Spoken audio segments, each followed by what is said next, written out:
as little as 1.7, as much as 3.7. Well, you know, I was there when we passed the first 1.37 billion and there for the planning of the second 1.38 or whatever it was.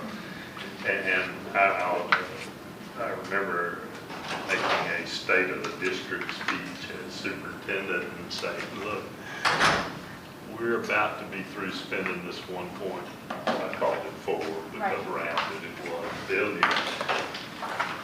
I don't want to hurt any of you fine people's feelings, but we need that again. And in 3 years, you're going to have an opportunity probably, well, it was 4. But I also said you have at least 100 schools. Downstairs. Downstairs. Board of Education. So, they're going to have to replace it. Yeah, wow. And here's the really bad news. And Kevin and I were talking a while ago, Kevin knows probably better than I, the cost of construction of schools, honest to God, in some cases, it's tripled. I mean, a high school that used to cost $75 million, which was a lot, is $200. You can't get a high school very often for less than $300. It's on the agenda. Was in the construction industry or? Yeah, it's all construction industry. Yeah, that's a lot easier answer than the one I was gonna give you, so stay with that. That's what it is. I mean, construction costs stayed flat for so long. And people who were accustomed to making, you know, 150,000 were making 60,000, and they want that money back. So their margins had gotten literally razor thin. I will give them credit for that, because I was kind of in it. I was part owner of a program management business for 7 or 8 years, and the margins were, you know, when you're talking margins, you're talking something between 15 and 30%. There, we were talking 5 or 6%. So it's a function of the construction industry. Materials, supplies, it's the whole rundown from scratch to If it's growth, the student population in the entire state of Texas, and you throw Hurricane Harvey in there, all the work, the school work, and typically you have groups of both architects, engineers, and constructors that serve the school arena, and there's just a lot going on in the school world right now from a growth standpoint. We talked about Prosper earlier, how they form that. Well, if you have a construction firm, you can't be everywhere else. The labor shortage because of the oil field. And so you've got to pay more and more and more to get help. And those costs get passed on. Yeah, it's the construction industry, but it's not that simple as to what has caused the construction industry to go up. It's not totally greed, but they were operating on a very thin margin for a while. I suspect that margin's increased. I don't know that. But If they did, the top range of that, 3.7 billion, was that the state's largest one? that would probably be the country's largest issue. I'm not certain of that. When we did the 1.37, it was the state's largest, but Houston did 1.84. As did Cy-Fair. Yeah, and then Cy-Fair has now come back and somebody went over 2, Yeah, didn't I they? believe it was Cy-Fair. Yeah. So I mean, that was 18 years ago when we did that. So, but I was a very popular person after we passed that. I was the deputy superintendent who was over construction and stuff. And, I had people knocking at my door all day, every day. And the truth is, I didn't want to see a lot of them. I'm sure. Interesting. If you have any questions, you just call either of us. Thank you. You did. I want to get your phone number too, because I'm not sure I have your stuff. I thought you had. I might, but just in case. Okay, I'm gonna give you 2 numbers. My office phone is 254 694 6550. That's the Whitney, Texas office of most Casey and Associates, which in other words, that's my home. Of phone. course. And my cell's 214-878-4649. Thank you so much. I'm a 713 number, so if you see that, well, I'm sure y'all get a lot of numbers from these. Yeah. but- Okay, sounds good. Thank y'all so much. Nice to visit with you. You can, you can text me your number so I know it, so I won't answer if I don't know. Okay, I'll text you. Thank you so much.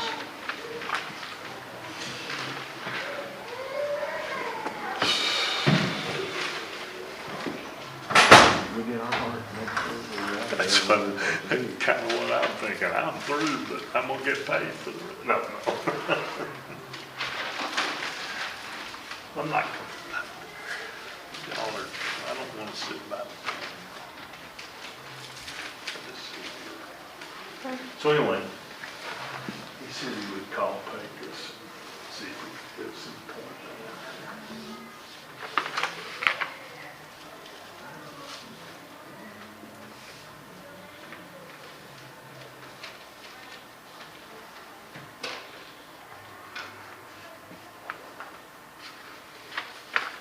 Bought my Christmas present to myself last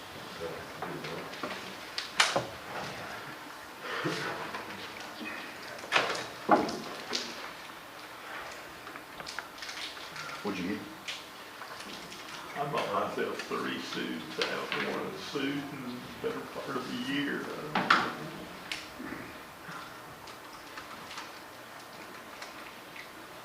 They're all half price.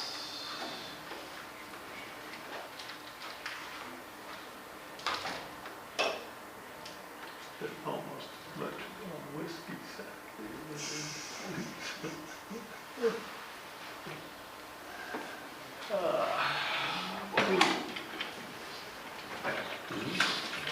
Is that your only dinner, Tom?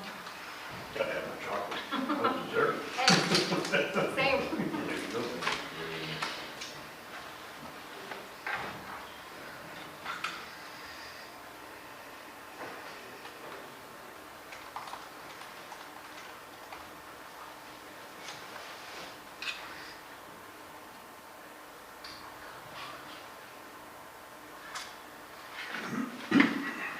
Aretha. How did you think the finance committee? So if they're 8 by 8. And from you, that's a pretty good compliment.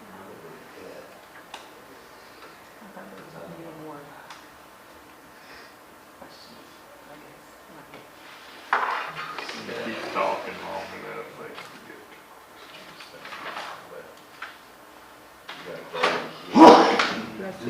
Bless you.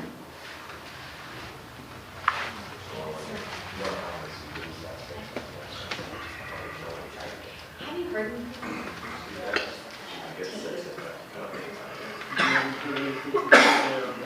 On Harlingen?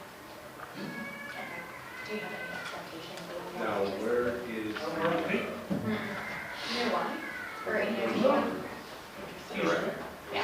back here, surrounding this space is where the county is. So wait, see what happens.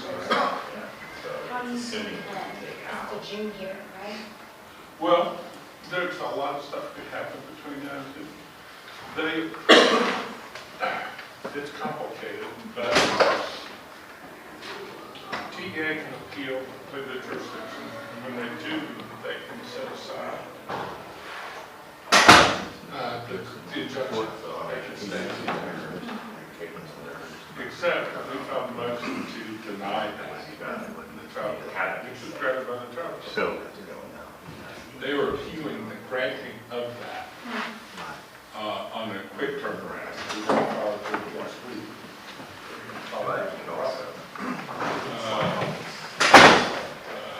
On that. So we'll see if they win that, they're just going to take over, and then at the end of it, even though there's an injunction in place, that will stay. If they don't, then the last time we took Progresso up there, it took almost a year to get it resolved. And the court's turning over, the Austin court appeals. There's, we would cut the rest of us 6 Republicans on the court. Now it's 4 2 Republicans and 4 Democrats. And in November, to take place in office, unless I miss my guess, will be 6 Democrats. The Chief Judge Rose is the one that wrote the progressive opinion, and he, in my opinion, is just flat ass wrong. So, That wrote Moran has unappealable authority, hmm? or he's the one that wrote that Moran has unappealable In the authority. progressive, it said we couldn't appeal it because it was fine. So Houston, we filed before it was fine, so it's a little bit different situation. But it's also a friendly court, you put a court out less beholden to the state. So it's interesting. State Republicans are you know, kind of the national thing is we hate government and all that, but education about state government. I'll make a similar point earlier. Do you think that it'll be overturned? But if the what? The injunction will be stayed? Well, we'll see what happens. I think the main thing that they're griping about, which is that they want to take over because of Wheatley's performance. They're just wrong. They're misreading the statute. It's pretty kind of basic misreading. They are, this goes back to the statute in Class D. 1842? Yes, in 1842, though, it specifically says, it didn't make it into the book, this language, but one of the provisions of the statute says, all of the sanctions under this start with the 15-16 year, not 13-14. Right. So they're saying 5 years, okay? So you have to see one more year? 15, 16, Right. 16, 17, But then I'm thinking, I don't even know. 18, 19. So this is the year, not this. Okay? I was thinking it was somewhere. They are, they just are. And they're kind of not, then they're saying, well, I can just do whatever you want, but I don't, I didn't know what, it was ignoring the I law. know Chad wanted to look at what, They think you can't. but, So so the other thing, that's what, Again, he has to remember the story. so we got a decent chance if we get to the merits, if we can get to the, before, all the stuff about citizenship and we don't have to change the merits. All it says is that we get performance next year, we're voting for that this year.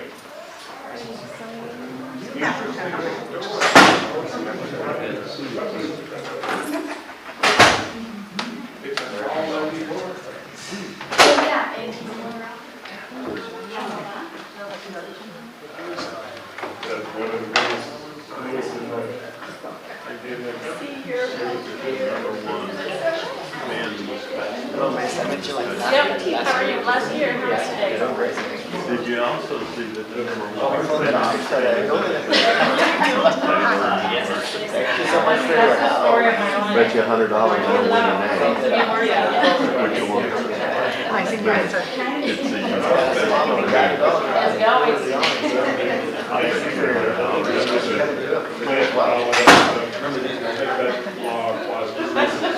Hey, Although I think that, wonderful. Thank you so much.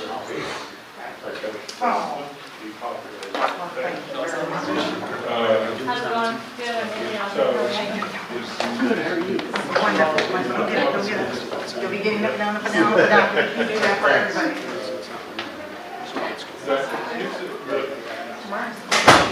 It has not covered itself anymore. Yeah. Go look at who they have. See how they are. Thank you for being here. Thank you so much for being here. Have you met your boys? I don't think so. You guys on the nice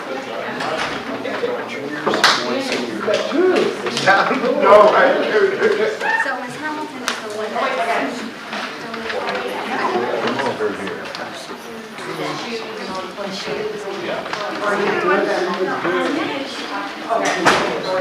nice, right? Yes. Oh, you're gonna take it? You want me to take one?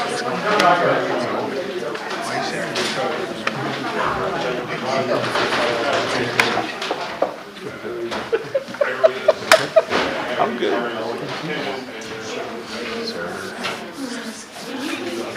You know how things look around here.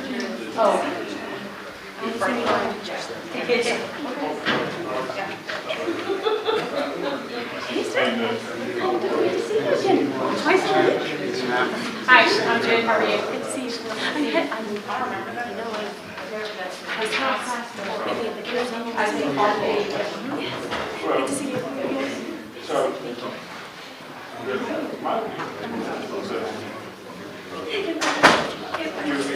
They always are.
Good evening. The regular meeting of the South San Antonio Independent School District Board of Trustees will come to order.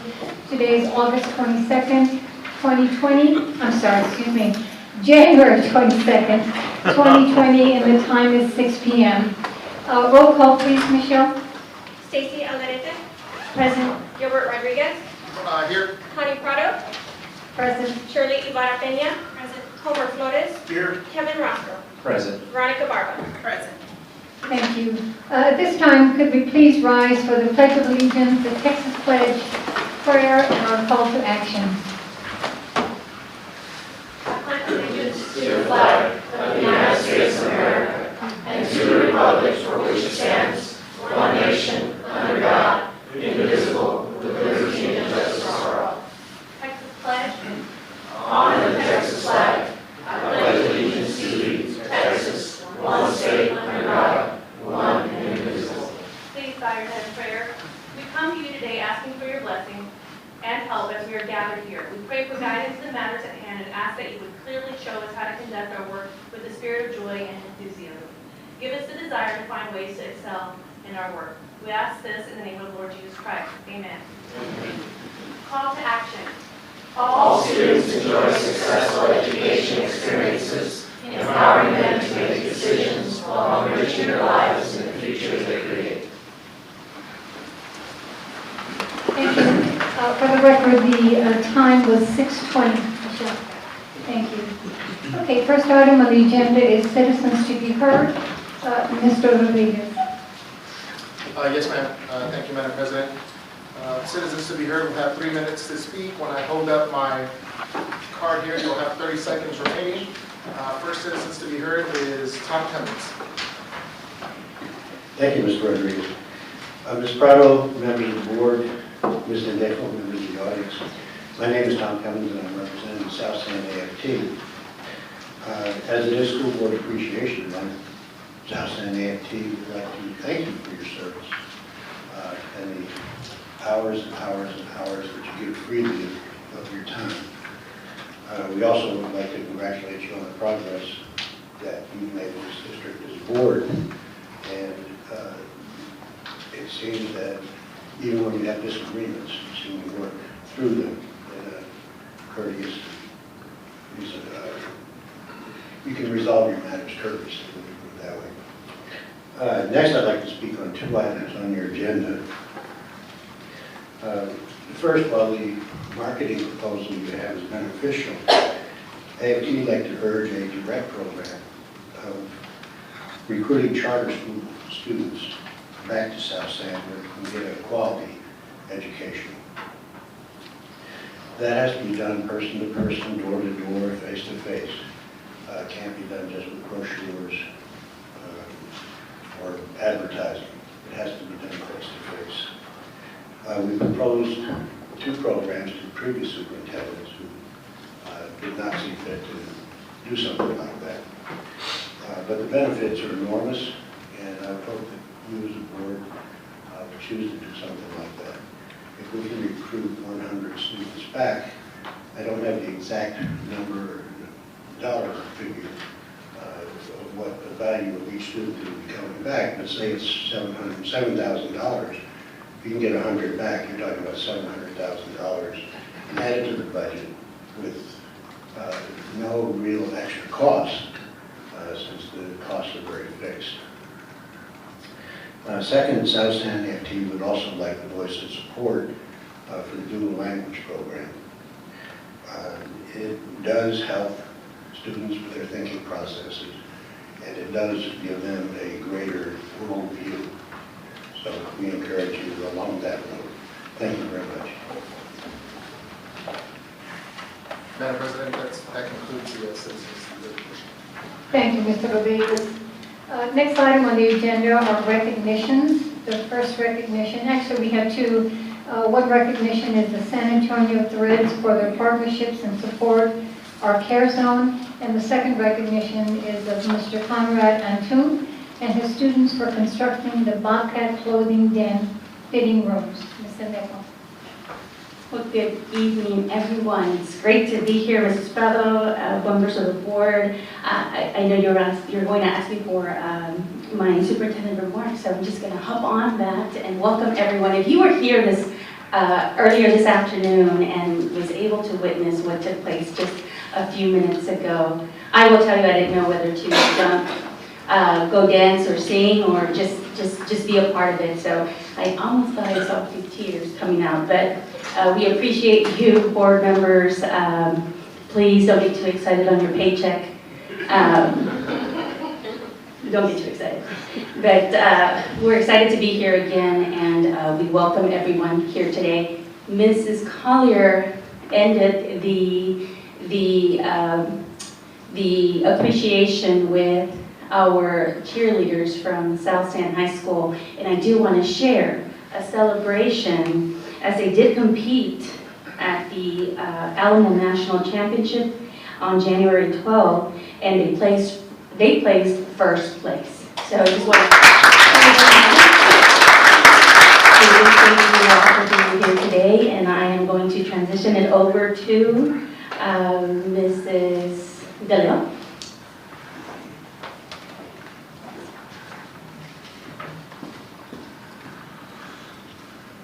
Good evening, Madam President, Board of Trustees, and Ms. Sendejo. We're excited to present Ms. Kathy Hamilton to you. Last spring, students, 4th and 5th grade students at Armstrong Elementary sent us an invitation. And so a few directors, we went over there and heard the presentation, and the students really sold the presentation and said that we needed to partner with SA Threads. So at that session, Ms. Kathy Hamilton had cleared her day and made that presentation. So the students just asked for unwavering support from her, and she has shown that since May, basically. She has been in constant talks throughout the summer. and helped us make the clothing den a reality for us. So at this time, I would also like to introduce Mr. Manuel Maldonado. Manuel came last month and introduced the Lowe's staff, and so when we were, again, it was a labor of love to bring the Care Zone together, and so it was a lot of different staff members, and so Mr. Maldonado's baby was the clothing den. So worked closely with students, with the staff at the high school, as well as Ms. Kathy Hamilton. So I'm going to ask him to join us as we call Ms. Hamilton up here. So can we have the board, I'm sorry, maybe ask the board to come down?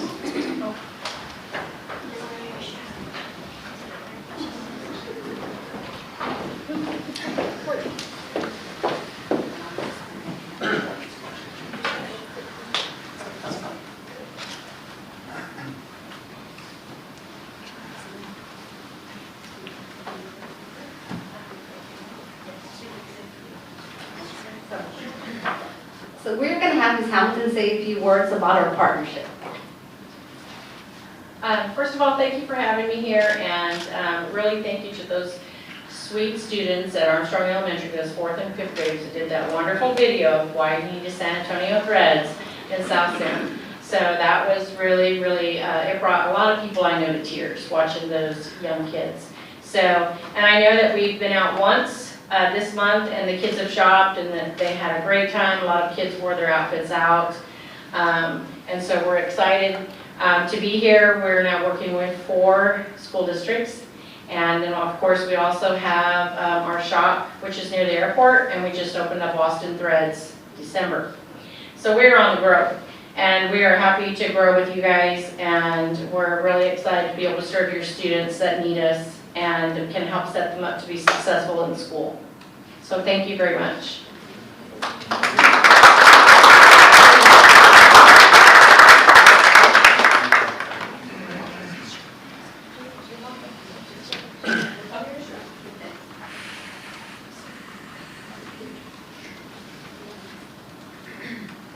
Say hello. Oh,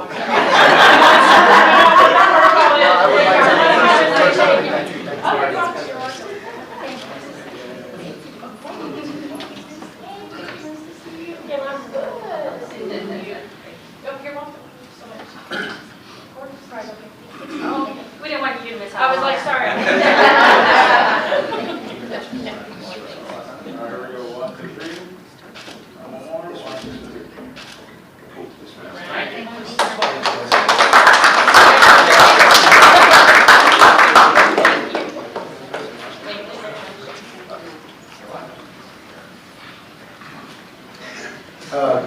Madam President, board, fellow colleagues, it's my honor to be here again.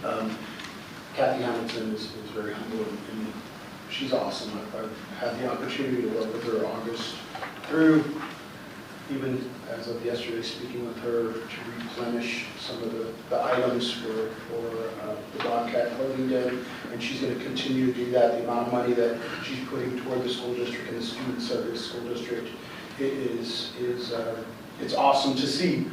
But the Bobcat clothing den could not have become reality without the student support. Mr. Antun is awesome. He's at a conference, and he's awesome to work with, and the things that he's done with these students to get supplies from Lowe's as we recognized them last month, and then just hand the supplies and the materials over to these students and watch them get to work was amazing.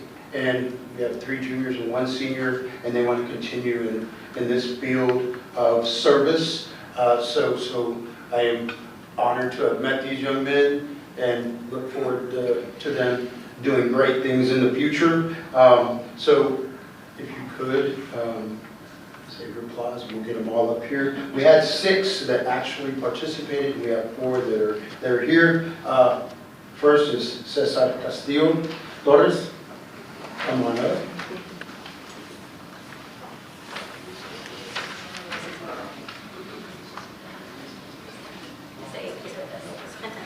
Next we have Miguel Degollado. They wanted me to go in order, and I'm not going in order. We have Roger De La Cruz, who is not present.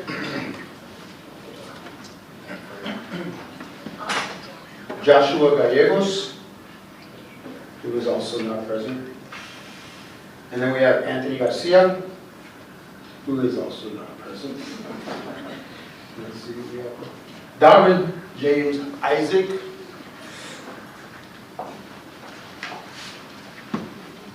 And last but not least, Elias Peñado.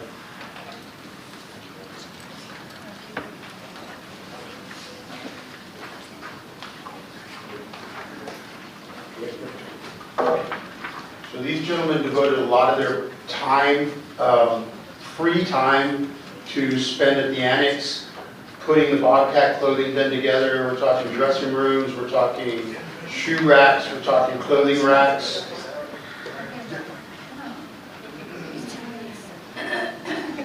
So they devoted a lot of time, and what these young men wanted to do was leave a legacy for those students that followed them, and they have actually committed to help in the building of the two elementary clothing dens that are going to be coming up in the future, so they will be participating in that as well. So, thank you. 1, 2, 3. Oh, yeah. 3, 1, 2, 3. More, 1, 2, 3. Cool. Thank you so much. Thank you.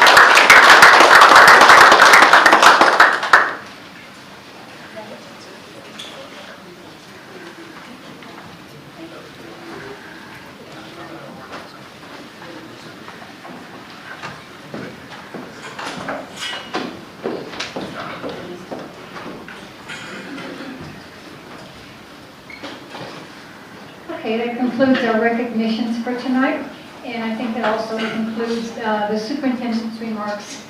Ms. Sendejo, will say something else. Okay, moving forward, board members, we now have consent items, and we have consent items 1, 2, and 3. So at this time, do I hear a motion for items 1, 2, and 3? Move to approve. I have a motion by Mr. Rodriguez. A second. Do I hear a second? Second by Ms. Alderete. Is there any discussion on any of these items?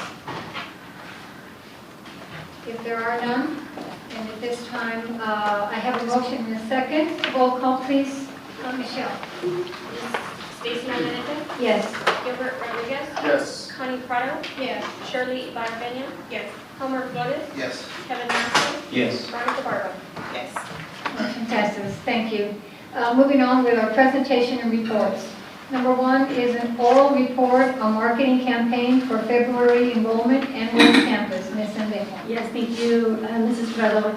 Members of the board, again, we are here to provide a marketing campaign efforts, and actually it will transition through the majority of this academic school year on to the beginning of the school year as well. Mrs. Collier is here.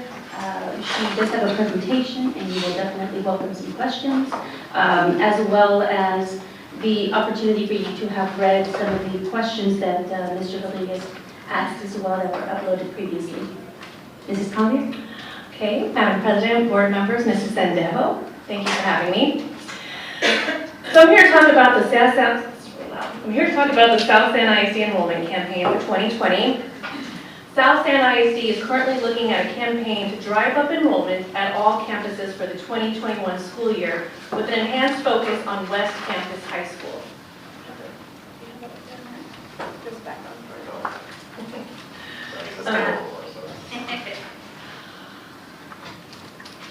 There we go. So our goals are to engage the community about all the programs South San ISD has to offer its students: early college, dual credit, middle school choice academy, CTE programs, Head Start, pre-K, dual language, and the list goes on. For West Campus, we will be promoting the addition of 10th grade and athletics, the early college classes, and the positives, smaller class sizes. We've been interviewing students and teachers recently, getting ready for our marketing campaign, and the students really feel that they have a quaint, close community here. They feel that they are getting specialized attention. They feel that they have a voice and they're not getting lost in the crowds. So we are going to build on that positive. Our goal is also to drive up enrollment at all campuses in time for the start of the school year in August. We also want to connect the community to information and resources to answer questions and energize the community. For West Campus, we really want to get the community excited about being part of this new legacy of West Campus, this revitalization and this rebirth. Our audience and target are parents, students, and families in the South End ISD community and surrounding areas. We want to bring back students who have left. We want to bring in students that border our district. We basically are encouraging all Southside residents to come and check us out. Our timeline is late January through May. Block walking, mass flyer mail-outs, street banners and billboards, videos, and I'll expand more on this a little later.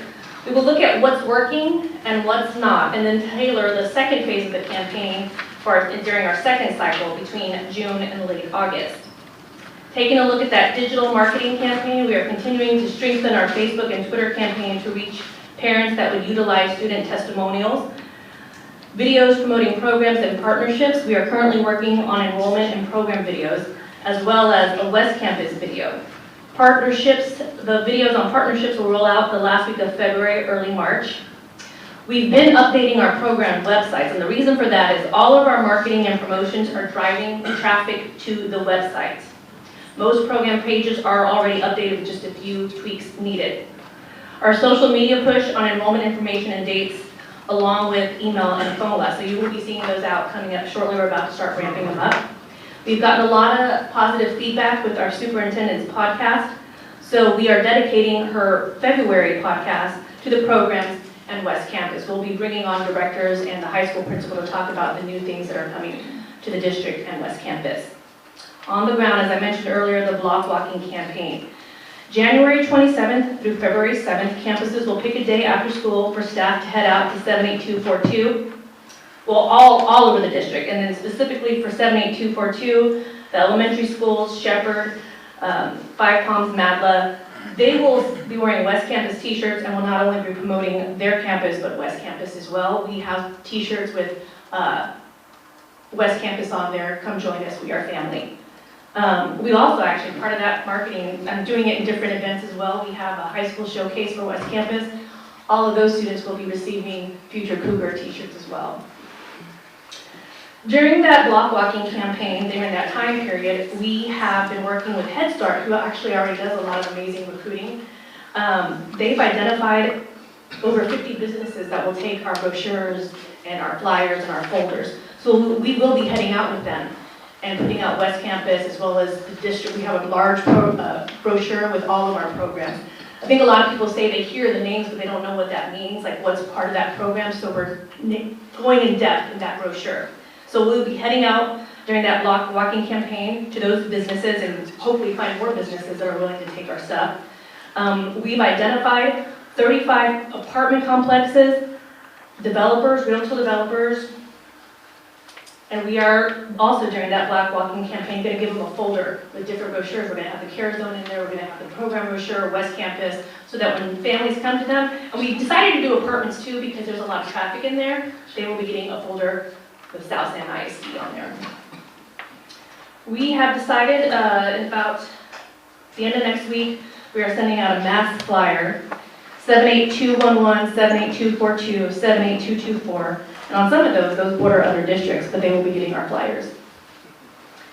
Billboards are going up along with street banners starting February 17th, and they'll be up for 2 months. One on Old Pearsall Road and Southwest Military, and then one on 410 and Old Pearsall, competing with another district that's also there. And we will continue to identify those. Those are what we could just get now, but I'm looking to put up more, as many as we can, some specific to West Campus, but that is all in the works, and I'm on the waiting list to get in more billboards and banners. The Southside Reporter ad will run for 5 weeks starting January 29th. I continually research other ways that we can get our name out, other ways to get our programs out. And I spoke with the ad agent there, and she contacted me today and said that they will be including, for what I paid for the ads, they'll be including us in their digital newsletter that reaches 117,000 Southsiders. And that will be going on. They'll be sending that out weekly. through their newsletter. I'm currently researching student recruitment companies as well, because I'm always looking for ways to continue with the recruitment. That's it. Thank you, Ms. Collier. Board members, are there any questions for Ms. Collier on her presentation? I just have comments. Yes, Mr. Rodriguez. If I may, Madam President, be recognized. Yes, sir. Thank you very much. This is phenomenal. I'm definitely excited about all the efforts that we're putting forth. But I want to make sure that we, it's not just, I know the focus seems to be that Ms. Rodriguez is pushing her West Campus, but even before that, I was always asking, how do we drive up enrollment? How do we get the availability of our program? What does Southside ISD as a whole have to offer? And I'm glad that we're doing that as well, because we have tons of talented students, we have tons of programs, we have tons of talented staff, and I think that we need to advocate for that. So I'm grateful that all that's in place. So I can tell you that, so you asked me in one of your questions about looking at the analytics, and we are. And so the first few West Campus testimonies you saw, I wanted to see the reach organically. I'll let you know that we've had 2,500 per post, and that's just organic. So then we're going to put in money into promoting those so they hit more people. But those testimonials, those personal testimonials, and the first few weeks were going to be a lot on West Campus, but I plan to get that testimonials like that from CTE, Middle School Choice Academy, GATE, any of the care zone. I'm continuing to get reporters out here tomorrow as much as we can to get out there. And I do know, some of you mentioned you wanted to block as well. I have had principals asking if they can invite you, so you'll be getting some invites from Michelle here shortly. That was all I had. Just thank you very much. Thank you, Mr. Rodriguez. Yes, first Mr. Flores and then Ms. Alvarez. Mr. Flores. Thank you, Madam President. Ms. Collier, thank you for the presentation. I appreciate the detail and the timelines that you're doing. I want to say to teachers and those in advance, thank you for the time that you're going to spend to get out there and block walk, and the confidence you have that you can tell these parents that I'm going to teach your kids and teach them right.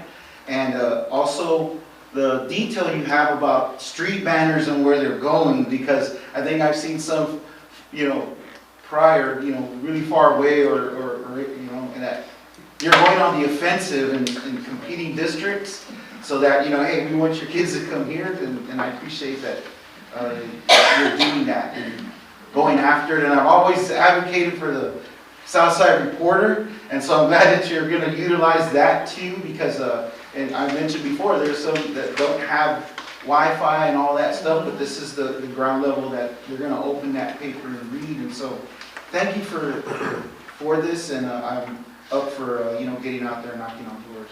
Thank you very much for everything. Thank you, Mr. Flores. Ms. Alvarez. I just want to give you kudos, because the last time we talked about this, I kind of jumped out and said we needed groundwork, and you brought it. I want to be the first to volunteer to go to those borders, because I'm willing to go into other people's territory. So you challenged me, ma'am. You challenged me, and I took it. Thank you. I really appreciate the hard work, and for everybody here, I know today they honored us as a board, but I would like to say first and foremost that it's not about me. It's you guys that drives all of us. I think we can all agree that it's you guys that give us the umph to keep going. So just thank you for all your hard work. Thank you so much. Thank you, Ms. Alvarez. Anyone else at this time? No? Okay. Thank you so much, Ms. Collier. Also, I want to echo for all your work and for taking the ideas that you're hearing from the board and running with them. I think this is going to be so successful once it's all implemented. And I too will have my tennis shoes ready to walk if needed, and I hope most of us will all be able to be out there and get block walking, and I look forward to that. This will be a part of the community involvement with the board, and I think this is a good opportunity for us. And thank you so much. Mrs. Prado, can you also wear your cool December glasses along your block? Oh. I thought I had. I'm going to donate that to the for next year. Thank you, Ms. Collier. Okay, moving on. Item number 2 is the quarterly investment report. Ms. Ndekwa. Yes, ma'am. Thank you, Mrs. Prado, members of the board. Please know that you received the quarterly investment report previously. You had the opportunity to review. It does show the beginning asset value and transition over to the ending asset value. We recently, just a couple of hours ago, had the opportunity to have our first budget committee meeting earlier today. So I believe several of our board members had a more in-depth opportunity to further discuss this. What we would like to do in this particular quarterly investment report, you see the current months of September through November cycle. We were here, I would say, very early on August to share the last quarterly investment report. This is currently the first report for the fiscal year. What we would like to do is to come before you within the next couple of months prior to the next quarter report to provide you some insight in certain particular areas as the Texas term, the tax pool, and other areas that we can consider to better invest our funds. So we ask that you take the time to review the rest of the reports in detail, and if there are any particular questions moving forward, we really would like to take the time to come to you with some additional specificity, and that it's not just every quarter that you're viewing this. And that is the ultimate goal. We are currently looking at reviewing our investment policy as well, so just an opportunity again to learn alongside the rest of the team, and of course for your review and your approval and further updates. Thank you, Ms. Sendejo. Any questions for Ms. Sendejo on the quarterly investment report? No? Okay.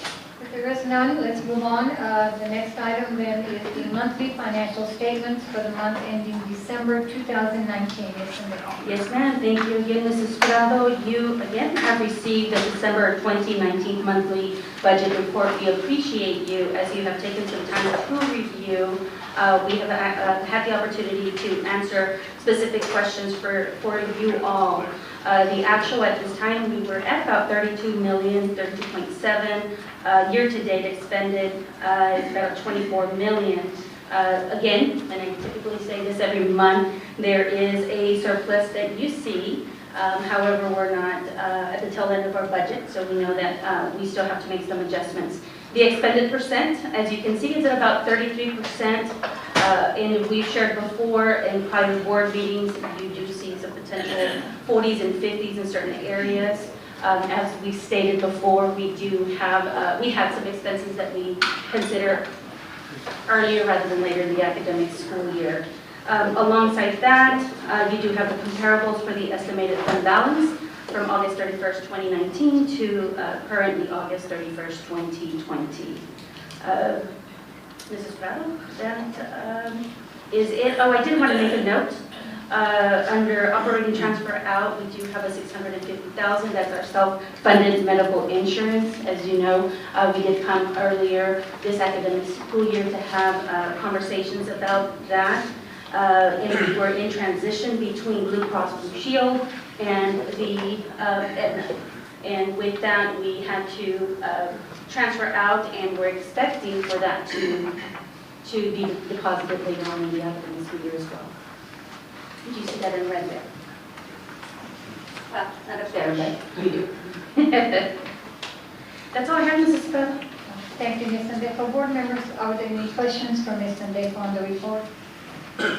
Just, if I may, Madam President, just be recognized. I just want to thank Ms. Sendejo and her staff for all the diligent work with these monthly budget reports. It definitely allows us to exercise our financial oversight more precisely. So thank you very much for that, and thank you to your staff.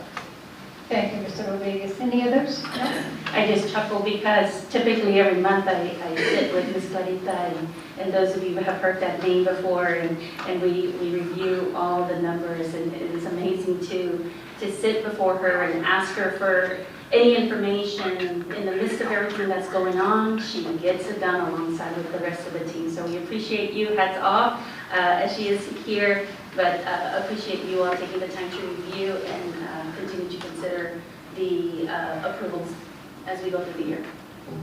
Thank you, Ms. Sendejo. Okay, moving on, next item on the agenda is the report of the Texas Academic Performance Report, known as TAPER. per the Texas Education Code 39.036. Ms. Linda. Yes, ma'am, thank you. Lots of great information, as we all know that this is our Texas Academic Performance, our annual report for the Texas Education Code. We do have and provided you the taper a few weeks ago as well during our monthly reports and updates to you all. So you had the opportunity to process prior to Friday. We know that was important for you to be able to have some of those discussions. We did answer a few questions there as well.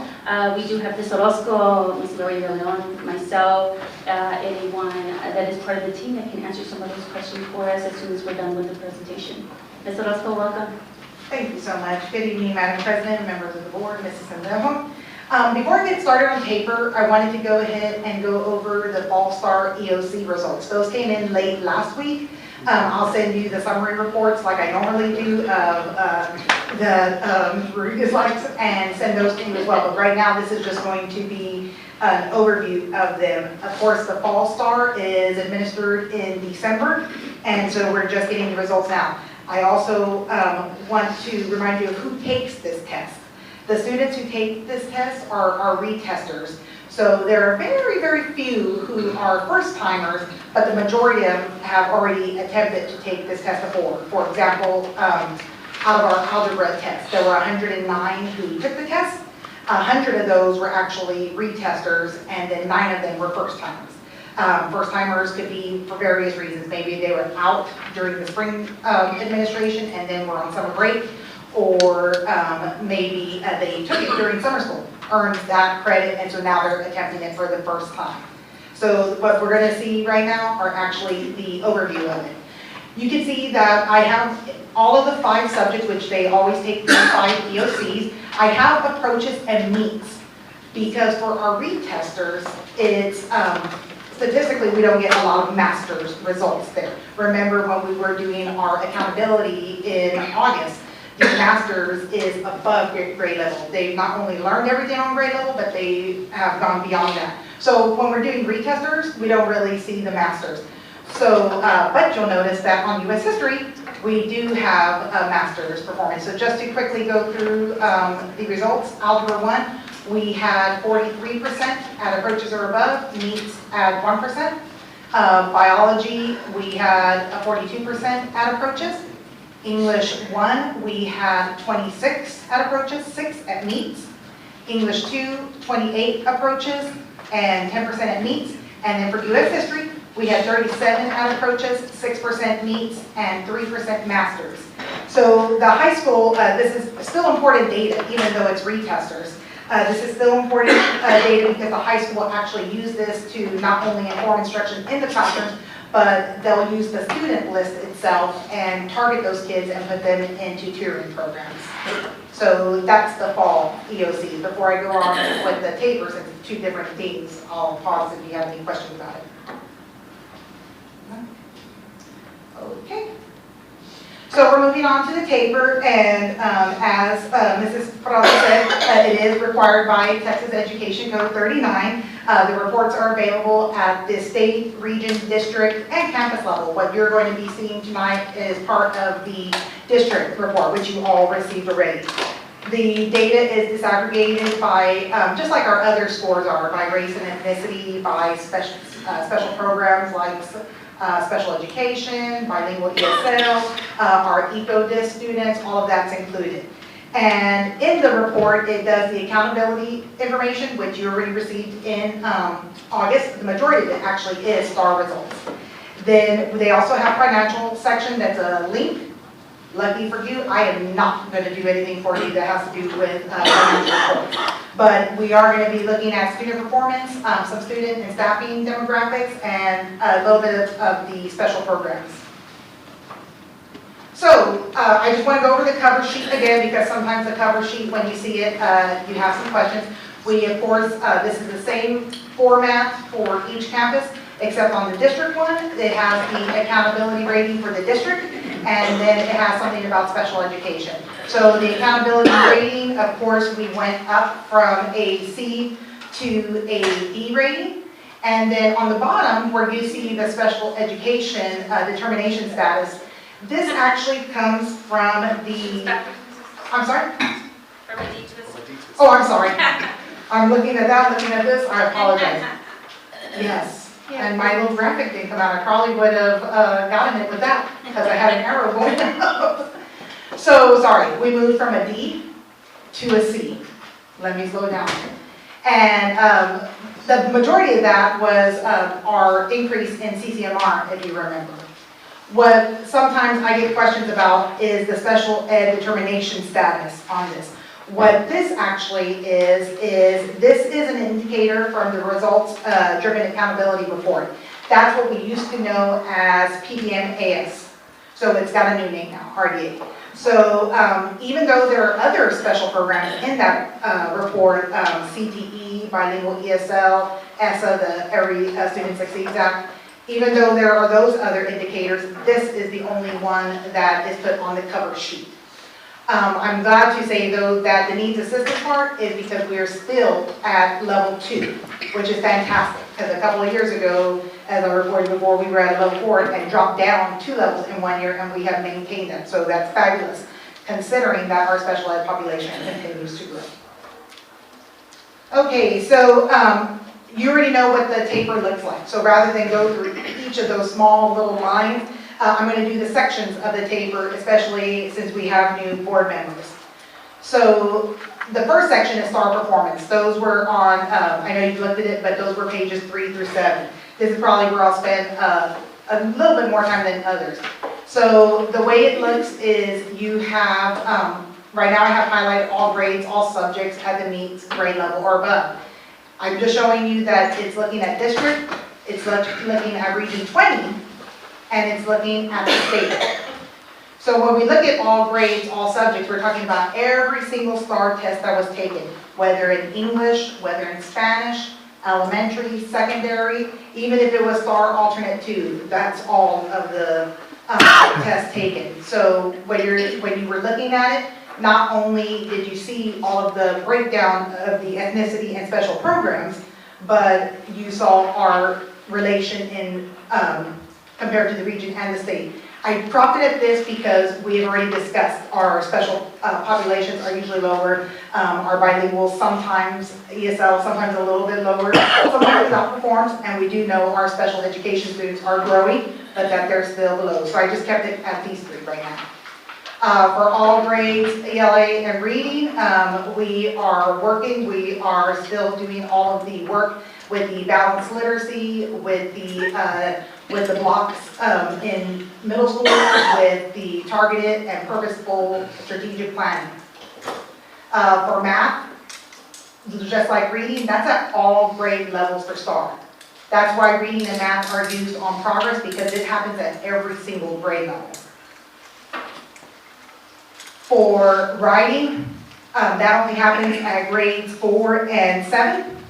And so writing is something we also addressed in a board meeting before, that we are targeting that and implementing that in different classrooms, plus writing across the curriculum, because we don't want our students to think you only write in English class or their ELAR classes. We want them to see that you can write in any subject. For science, that actually is taken at 5th and 8th grade, and then of course their freshman year for biology. For social studies, they have that in 8th grade, and then their EOC is their junior level. That's their junior year in high school. They take the U.S. history test. So that's when we see social studies. So that pretty much covers the STAR performance for those pages. Then we have the district progress.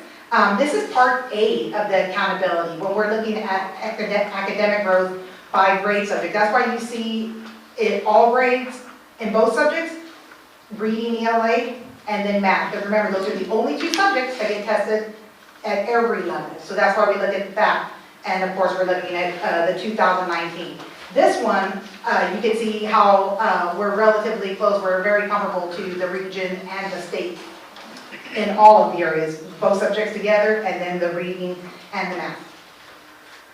Our prior year and student success initiative, those are on pages 9 and 10.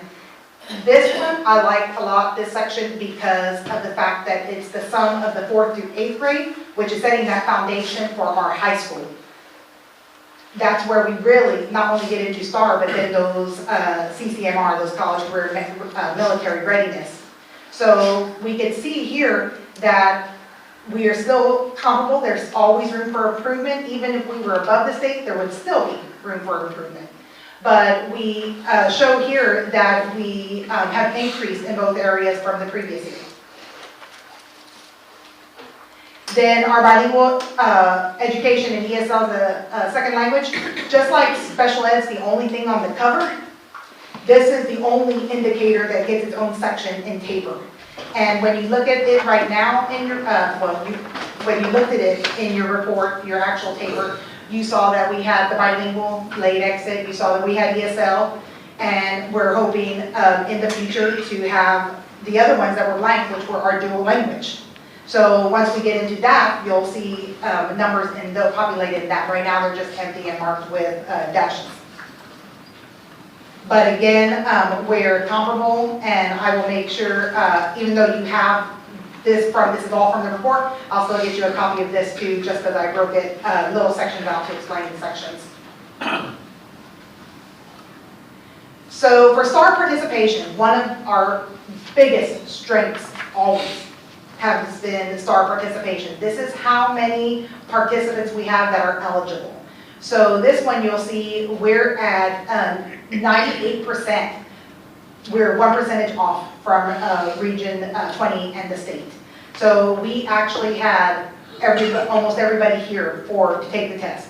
It helps also that we have the windows, so schools are keeping track of those students that are absent, and when they come in, they get them and they retest them. So we have the full week. So if there was a test on Tuesday, and they don't come back in until Thursday, we're going to get them. Even when we check in materials, the campuses keep that one test booklet until that student's tested, and if they come in Friday, they take it and then they bring it back to us.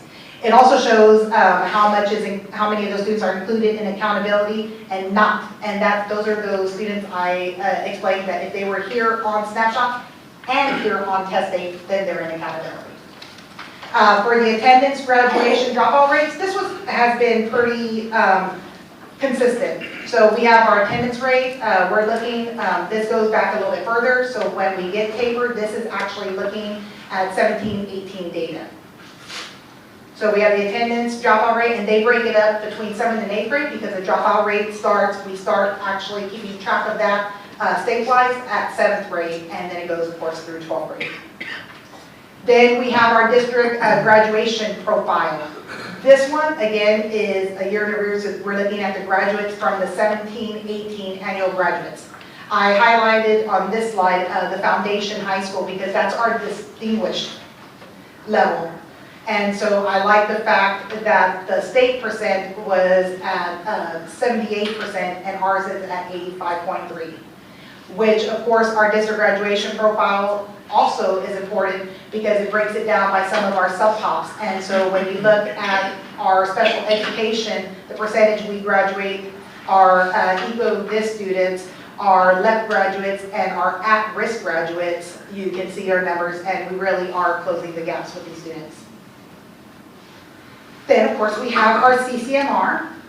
So our CCMR, College Career and Military Readiness, the TABOR report gives them all together, and then it breaks it down between those students that were college ready and then those that were career or military ready. There are lots of indicators that we track for college and career readiness.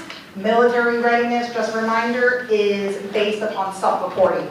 So if Denise enlists in the Marines, then I go to our college career center and I fill out a piece of paper for auditing purposes, and it's kept track like that. So we do have a great system that keeps track of that. Ms. Melendez at the high school does a wonderful job with it.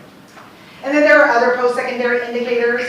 Just as a snapshot, I added our credit course completion, because even though this is showing 17 and 18, you see the growth already from 16, 17 went from 29 to 35% for any subject, and that's thanks to our early college high school implementation, which this next Tabor report is only going to go higher because of the early college high school, those dual credit courses that they're getting, both high school and college credit, that's just going to continue to increase. And then the staff, the student information pages, those final pages on pages 22 and 23, it had a lot of information, but what I wanted, I just wanted to kind of show you that one of the areas that's fabulous, and I know it was pointed out about our special ed population, it not only gives you our total students from Snapshot, but then it gives you the total students with a disability. And then it breaks it down for you of what we're looking at in special education. And for the breakdown, we are looking comparable with some of the, with the state itself when you look at the percentages in the report. And then for our staff, the part of that section I chose, that's at the very end of the report.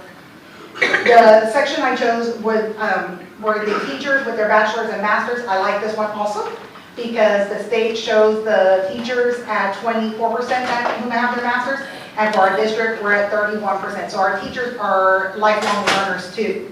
So they come in and then they continue learning and continue growing too.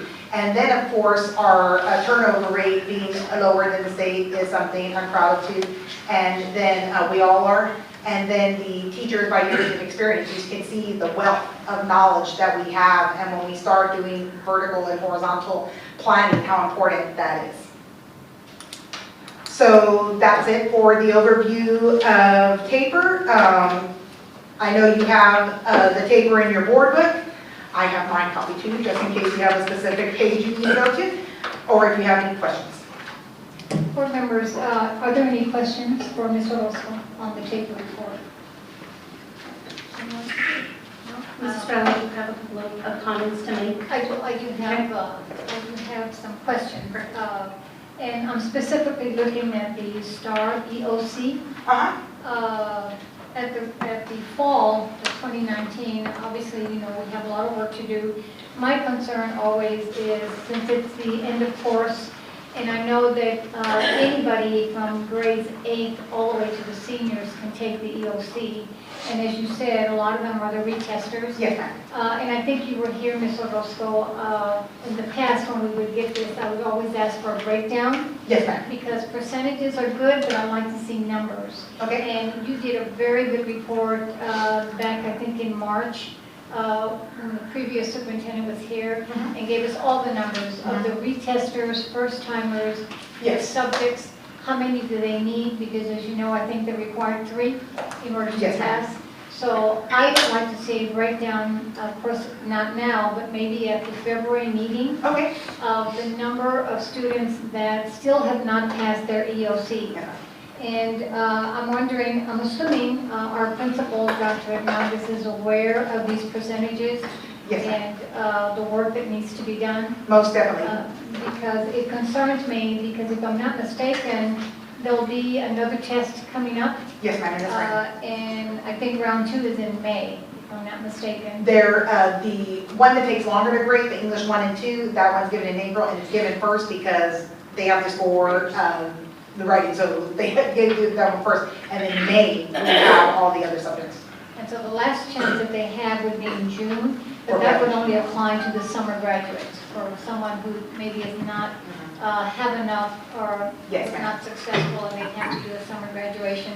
So I'm always concerned about that. We have to keep track of our seniors, especially, to make sure that they don't fall through the cracks, because we don't, none of us want to come the end of May and June, get a knock on the door by a parent saying, my child is not going to graduate, they haven't passed their test, they didn't get the credit, why, well, wasn't notified, or, you know, what do they need to do? So I would like to see a breakdown, and I'm sure probably the board would like to see numbers. As I said, I like percentages, but it doesn't give a clear picture. No, it's not. It really I'm with you. So we need to see numbers. So Ms. Sendejo, if we could get a breakdown at the February meeting for report, I would appreciate that. Okay? Anybody else? Okay, Mr. Roscoe. Thank you, Ms. Orozco. Just a quick question. So with a little bit of background knowledge about how the district is rated, you know, A, B, C, D, what is the strategy in place? Because I see that we have like a particular strength in growing student performance, maybe a little bit short on the raw scores, and then I'm also, and those two feed into the first part of the accountability letter, and then there's also a CCMR component, which I'm seeing there's maybe a little bit of work to be done there. What's the strategy in place to make sure that those components all come together to make sure that we have opportunity to maintain and even grow our district into a B?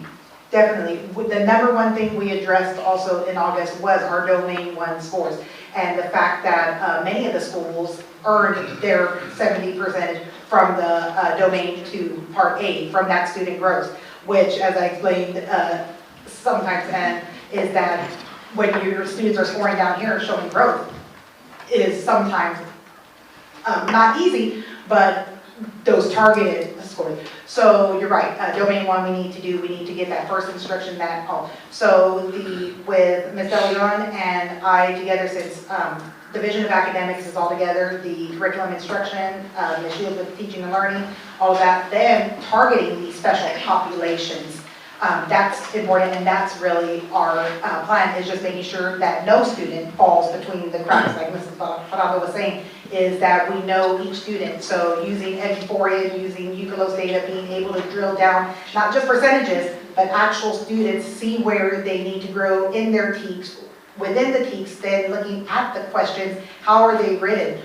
If they had the same TEK, but they were written in two different ways, maybe one with a graphic, maybe one is a paragraph with higher academic vocabulary, then that's definitely something. But to go more in depth about the programs, I'm going to let Ms. Del Leon speak about that. And one thing that we have introduced, and it took us about 6 months, we knew that we needed to become a better data-driven, create a data-driven culture at each campus and district-wide. And so I will tell you, this summer we went to Austin ISD, we worked with Lublin ISD, because we knew that we needed to create a data protocol that we needed to be used, that needs to be used consistently across the district at elementary, middle, and high school. And so we unveiled, with principal input, we unveiled the data process, the data protocol. We call it the South San ISD data protocol. It includes what we call data talks. As Ms. Orozco says, we have teachers looking at the numbers, the percentages, and then drilling down to who are those actual students. And then there's another component that we call data coaching plans. And that piece is the reteaching. The state has introduced the Effective Schools Framework, and a huge component of the Effective Schools Framework is that we are reteaching. How do we close the gaps? What do the numbers say? But most importantly, how are teachers going back into the classrooms and reteaching those student expectations and TEKS that have not been mastered. So now we have we've done a far more better job this year. We have instructional coaches meeting with teachers, and again saying, okay, if it's 67% of a TEK that was taught that was not mastered, if it's 67%, then that is a whole class reteach. That means we redo the lesson again and do it better. How can we do it more effectively? If we're at the 33% range, what we do is we say, okay, those students need that targeted small group. Let me identify those student expectations or TEKS that need to be reintroduced with that small group. So I will tell you, it's a mindset change for our teachers, because lots of times we see the TEKS and we want to reteach the TEK to everybody. And so we're telling teachers, no, you've got to look, we've got to drill down to those numbers and see particularly who needs that specific intervention. And so then lastly, the third component of the data protocol that we've introduced this year is what we call data accountability, state of the campus.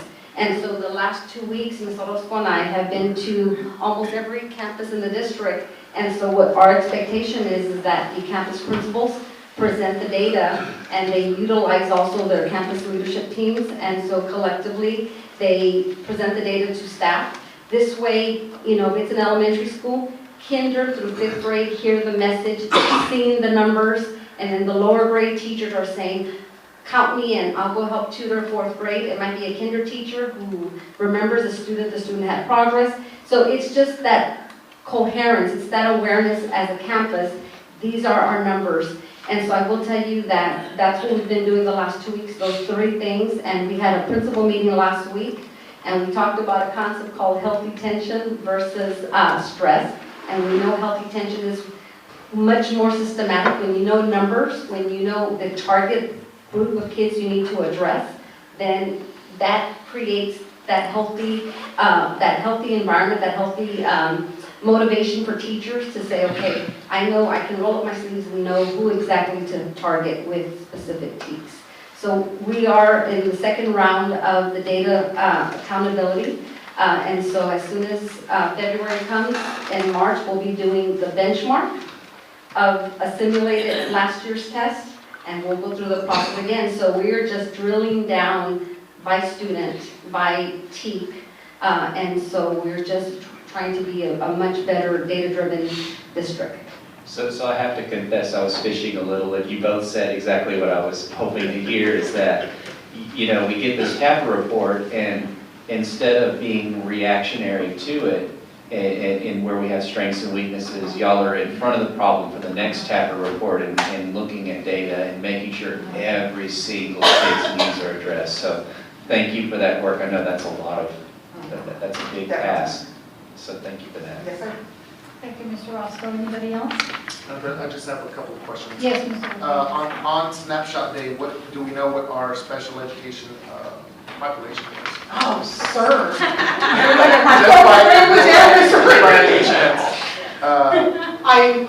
I can come back as soon as I get to that. Okay. I just wanted to. And then I just want to echo what Ms. Prado said about, what I tend to do is go back and look at what's been presented before. So I went back and looked at this time last year to see what was presented, and it may just be a capacity issue trying to get all that information.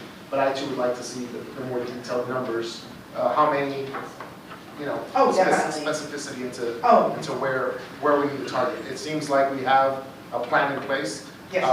And then if there are any additional resources that you or the teachers or anyone that has a direct impact on our students, please get with the superintendent, bring it to the board, and if we need to provide more resources, then please let us know.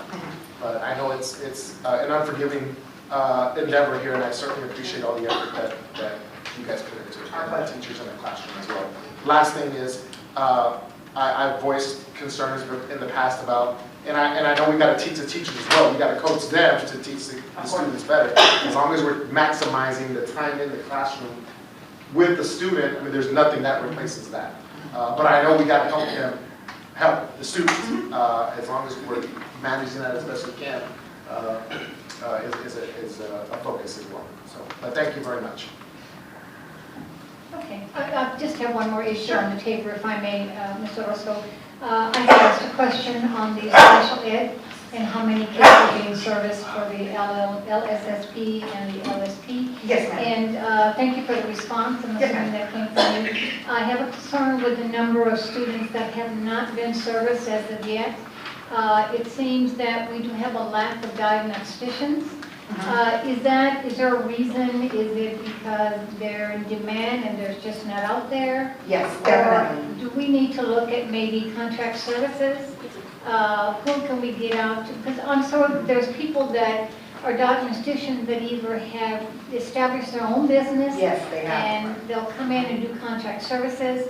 I think we need to really do that and try and get that done as soon as possible, because the number was, I was a little alarmed when I saw the number that is lacking for testing, and because that affects their scores as well.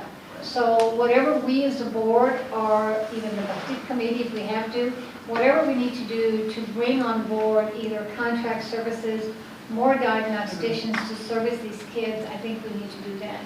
And it probably would be the budget committee because we're pretty comparable pay-wise. I worked with Ms. Silva.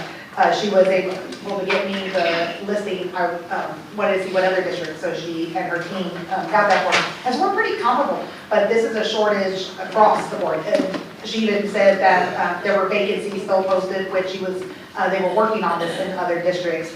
So there is a shortage statewide. You're right, some do go into consulting. Right now, we don't have money in special ed to do consulting services. Right now, all that money is going into making sure that the IEPs on file right now, the individualized education plans are being carried out with fidelity for every student that is in the program already.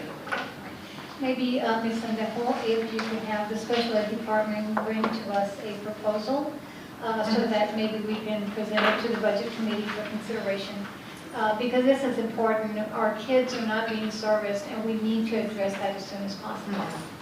Thank you. That's all I have. Anything else on this item? Just Mrs. Fellow, just to add, in addition to the overall report, you received our just an attendance overall for the last 10 years, and that is an area that we've have had conversations about overall students coming, attending school every day.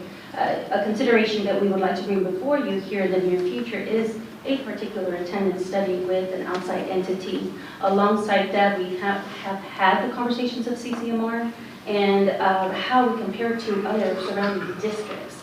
As you all know, we did exceed that goal. However, there's still room to grow. There's many more opportunities that we can offer our students, especially there. Mrs. Orozco, Ms. De Leon, data-informed decisions is by far most important to us. We want to ensure that our data and informingness of what our needs are for our students each and every day.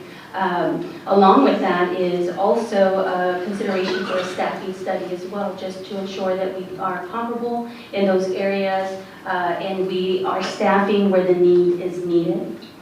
I do want to make note, it doesn't state it here as we do, we are required to bring the report card to you. This also suffices the goal progress measure for us. Goal 1, 2, and 3. It's not noted, just for the record on our end on Lone Star Governance as well. So just to make note there. So thank you, Ms. Orozco, thank you, Ms. De Leon, on that. Yes, we'll check that there too. And thank you for your purposeful questions as well prior to and this evening. Thank you, Ms. Sandejo. Thank you, Ms. Orozco. And Yes, Ms. De Leon. Okay, moving on. Our next item on the agenda is presentation on the implementation of a dual language bilingual program for South San Antonio ISD for school year 2020-2021. Ms. Sandejo. Thank you, Mrs. Prado. As you all have been aware, a couple of months ago, we did come before you to share a brief overview of the potential opportunity for the dual language bilingual program, potential clusters, and the pilot grade levels. We do have an additional presentation tonight for you and hopes to continue coming to you, not only in this format, but in additional weekly reports to ensure that you're getting the latest and greatest from the team. We do have our bilingual team here and has been working endless hours communicating with our district staff, our community as well, and we thank you for this opportunity as we hope it does come into fruition here in the next academic school year. Mr. Abundis, welcome, sir. All right, thank you, Ms. Good evening, board members. Again, my name is David Abundis. I'm the Director of Federal and State Programs. I also have Ms. Nikki Spears and Ms. Adriana Fayez with me, who are the bilingual ESL facilitators. So pretty much what we're here tonight, we're going to talk about why we want to move into dual language and kind of go over a little bit of the timeline and how we're going to start implementing it for next year, if all goes well. So again, just a little bit of bilingual program. These are the different models that are out there. Dual language, which has a two-way and one-way model. The difference between those two ways is you have English language learners and non-English language learners. And then the one-way is all English language learners. We have the late exit, early exit, and then the ESL pull-out recurring in South San have the late exit model. Okay.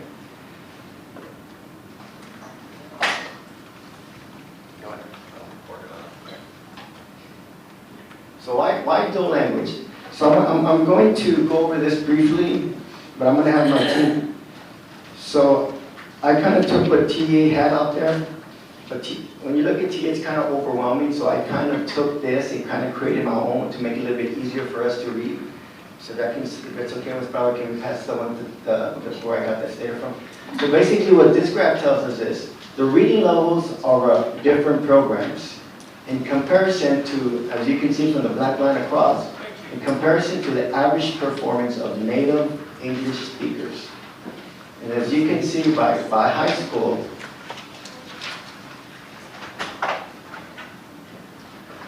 you can see that the two models that has kids reading more perfect, that do better in reading at the reading level is our dual language two-way model and one-way model.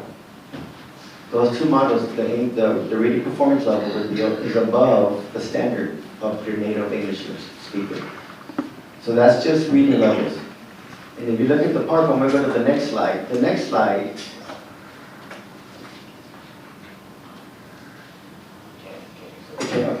So the next slide is data. So this is actually performance levels. So those are the reading levels. These are academic performance. These are for English language learners. This was a study done by Thomas and College. Most of the data for today is all Thomas and College. And Mr. Ross was very familiar with the research. So this was done in North Carolina. So they were comparing dual language students to non-dual language students.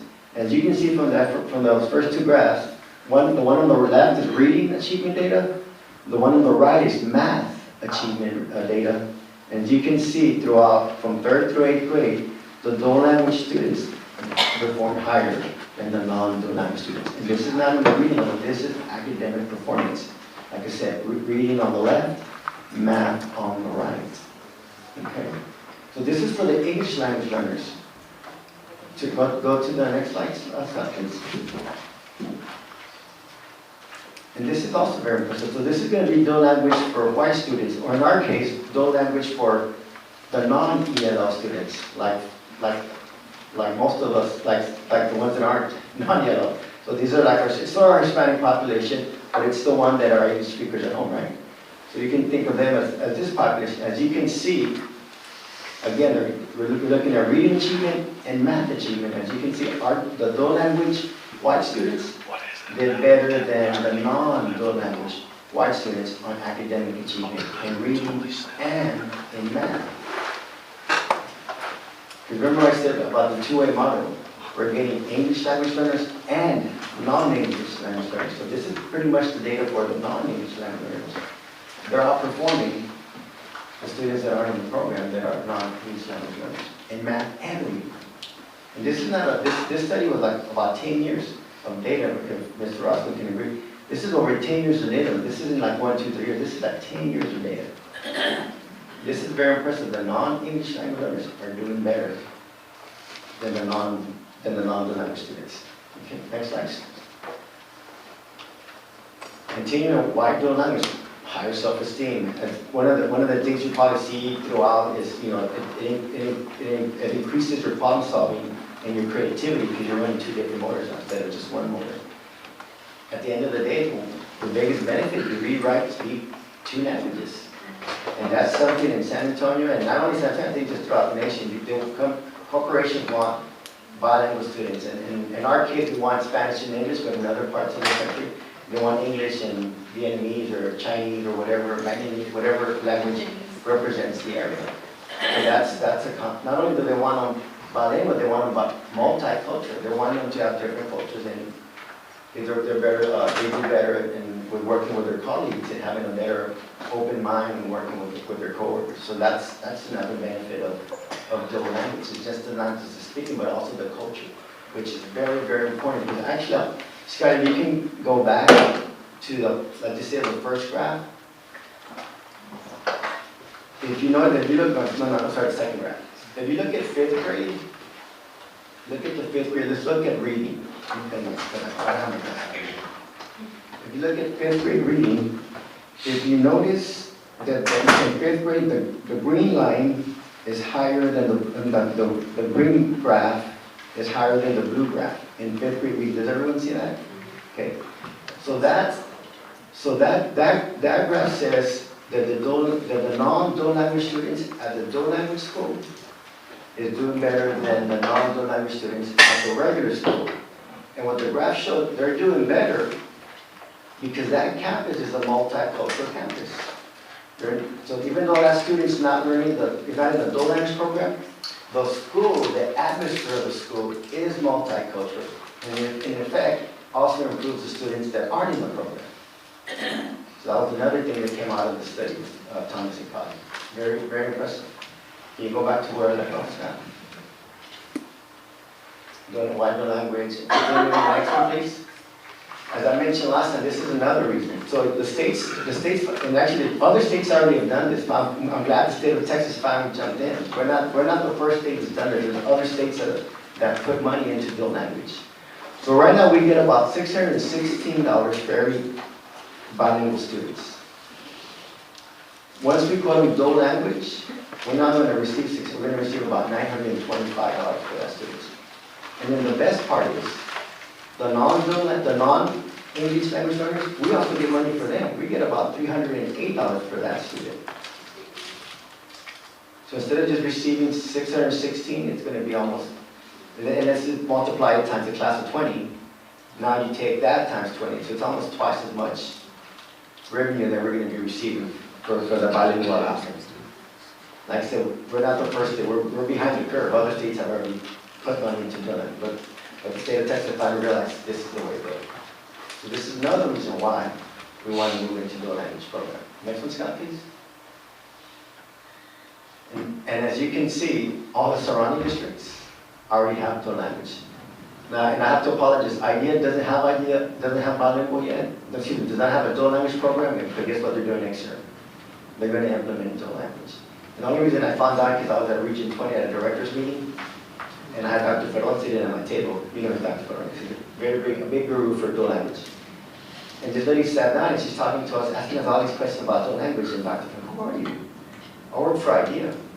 And she's like, you guys have dual language? We're going to start it next year. Why? This is Dr. Ferron, right? Why? Because the only time they're losing to us and recruiting kids is in dual language program. They're losing to us in dual language, at least to those districts.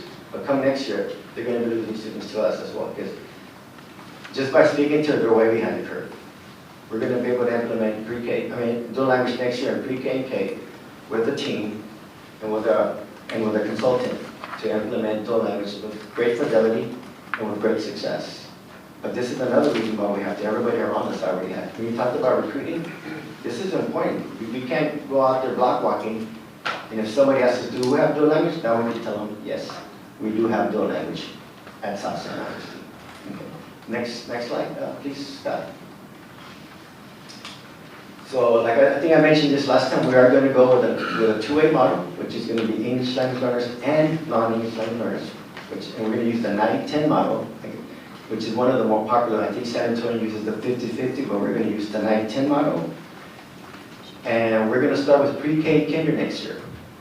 And every year we're going to add a grade level as we go. Right now we're just kind of provisionalizing at least through 8th grade, but hopefully by then we'll maybe be able to get it up to all high school. Because what happens in high school, I think you can touch on that. You get like a CO body, so your diploma has like a special stamp to it. So when you're applying for jobs, you can say, I have a CO body. I'm bilingual, bicultural, and bilingual. And that's in starting for jobs. Okay.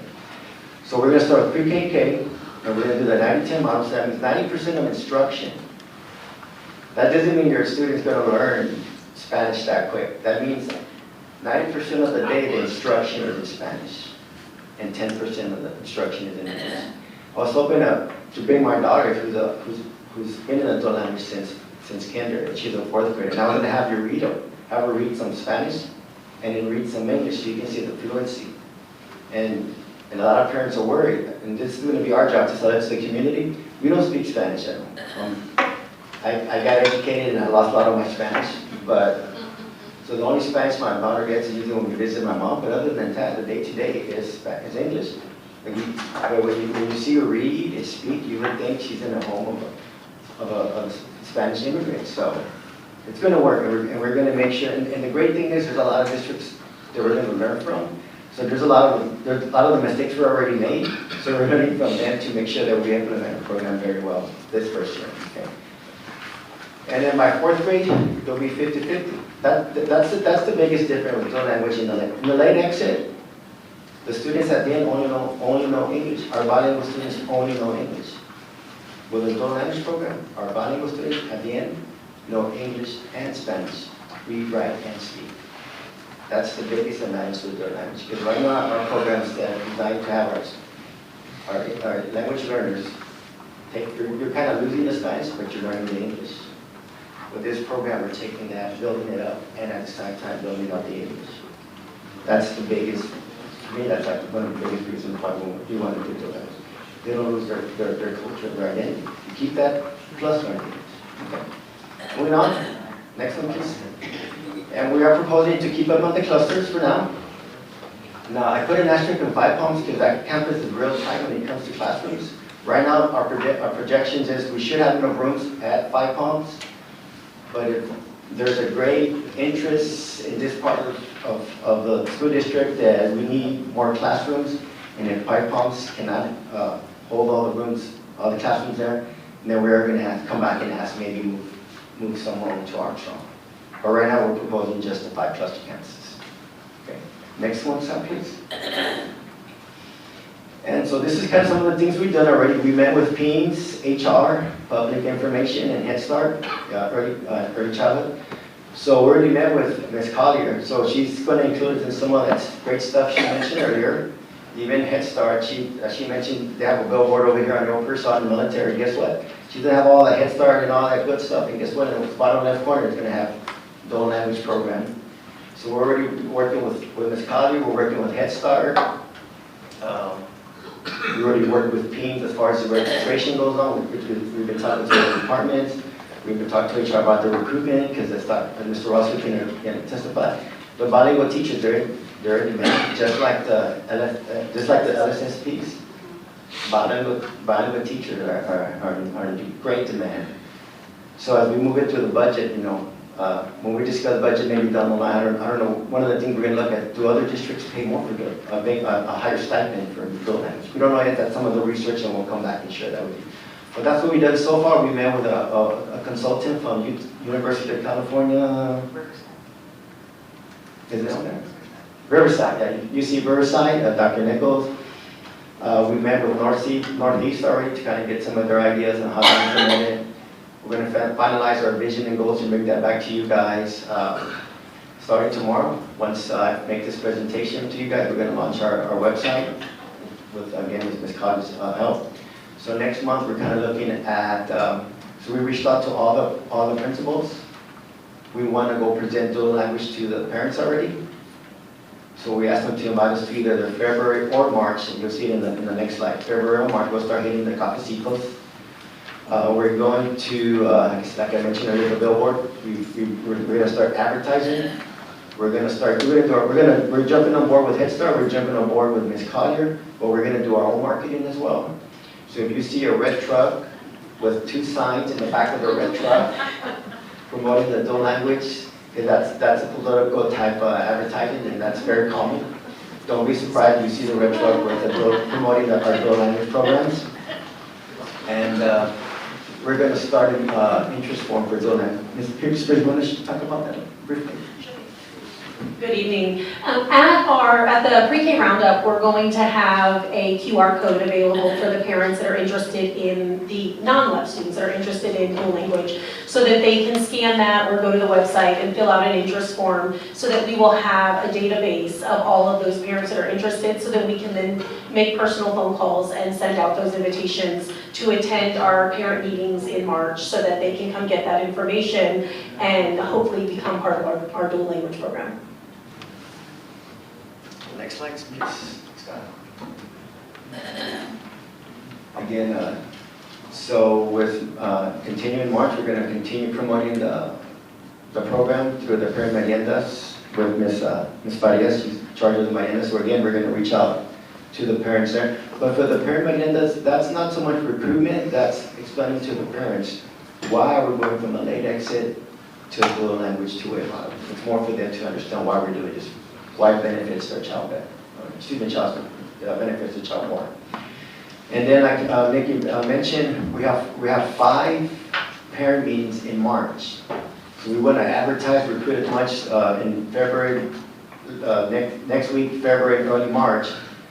And then, like she mentioned, then capture all these parents who come to these 5 meetings at the 5 clusters, as you can see, to start going more detail with them why they should join the dual language program.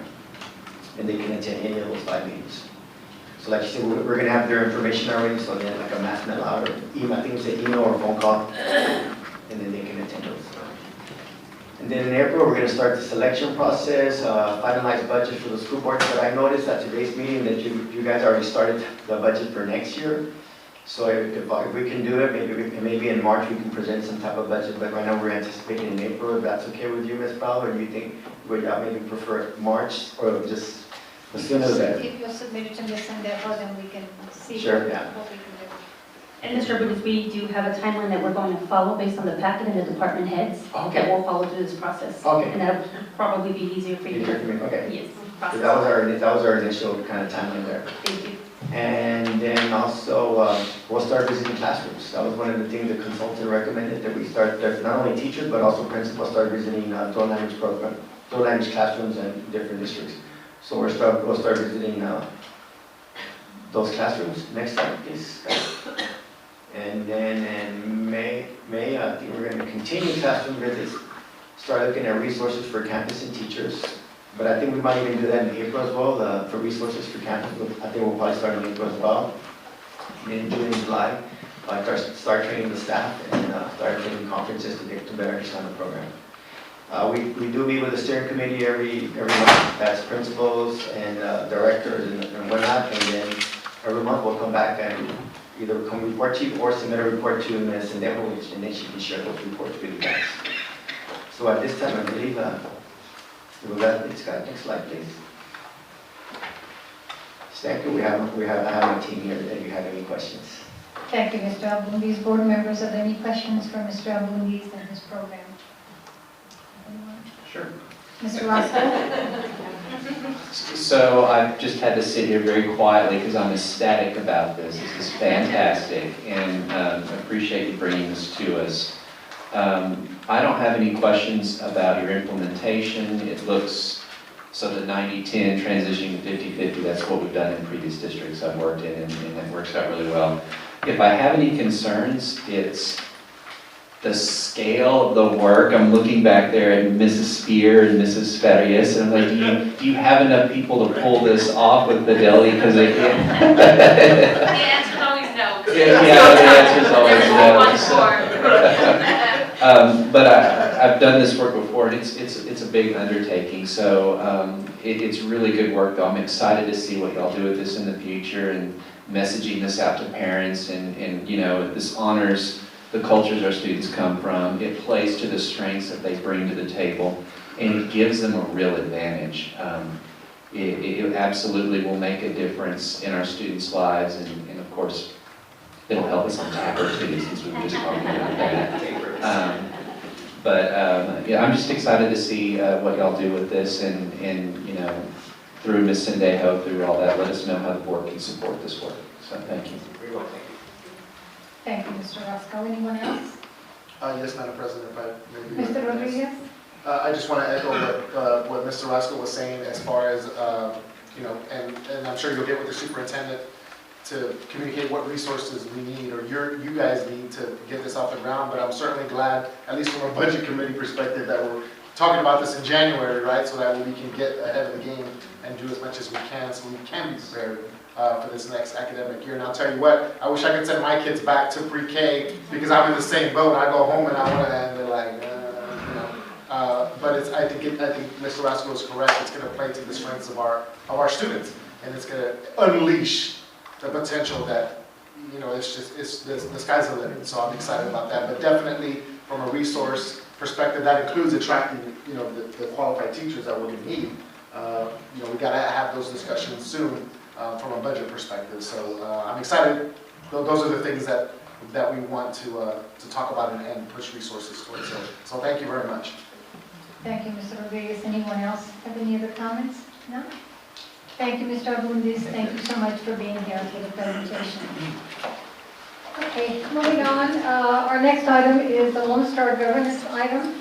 It's actually our board constraint number 1.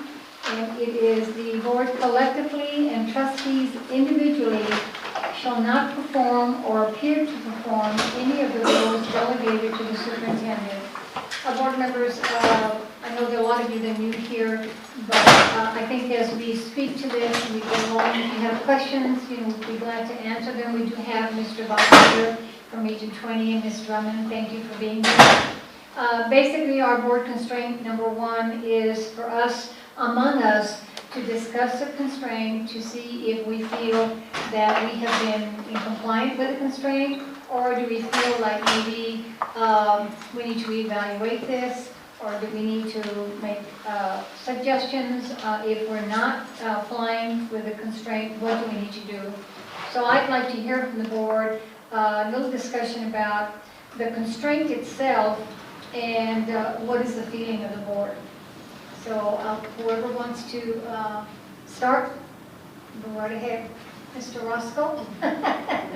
Well, I'll just say I believe in this constraint completely, and I appreciate that Mrs. Sendejo is here to as interim superintendent and doing such a great job of the daily work of running this district, and so that it helps keep that temptation at bay that this work is being done so effectively. So thank you. Thank you, Mr. Roscoe. Ms. Alderete? I can, I guess, go along with what Mr. Roscoe said, and I'm not going to repeat it because he pretty much put it all out there. I myself feel that we have followed this constraint. In me, know that she's the superintendent and she's doing an amazing job. So that's how I feel. Thank you, Ms. Alderete. Mr. Flores? Yes, thank you, Madam President. I just would like to make a statement and say that I have not performed or appeared to perform any of the roles delegated to the superintendent. Thank you, Mr. Flores. Let's start. Ms. Barber, I know that you're new to the board, but as a board member, I think in reading it, I think you get the gist of what it is. What is the constraint? The board has to constrain themselves and stay within their line. So although you've only been here a month, 2 months, I'd like your opinion on what you have seen and heard. Do you have any comments or opinions on the constraint? I have none at this time, but I'm very happy to be here. I've learned a lot the little time that I've been here, and thank you. I appreciate it. Okay, thank you, Ms. Barber. Okay, Ms. Peña. With Ms. Sendejo being as the superintendent, I feel, that she has done a very good job. As a board member, as a trustee, I've never felt that we went out of our boundaries. We always, stayed within our lane and always seek consult with Mr. O'Hannon.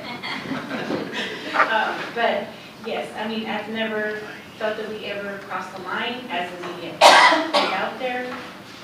But I'm just glad that, we all agree with what we feel that is best for the district, for the kids, for our staff. And I'm just very glad that we do have Ms. Sendejo here, helping us and bringing South San, into a positive way. And I thank you, Ms. Sendejo, for that. Thank you, Ms. Peña. Mr. Rodriguez. Yes, ma'am, I agree with the input from my colleagues here.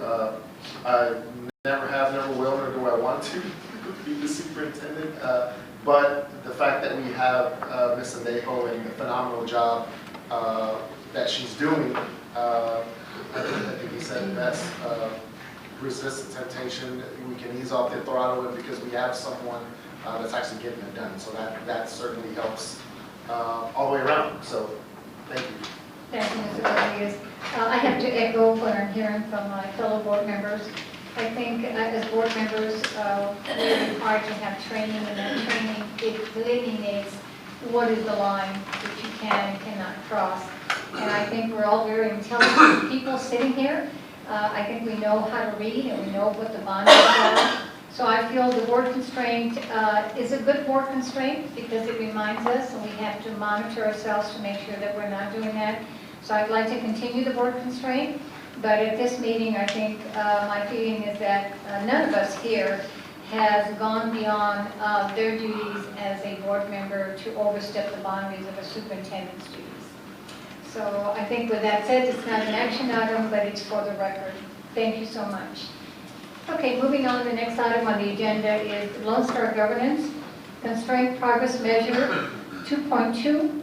The superintendent shall not allow a reduction in the number of after-school programs in elementary schools, parentheses, SAU. Ms. Sendejo. Thank you, Mrs. Prado.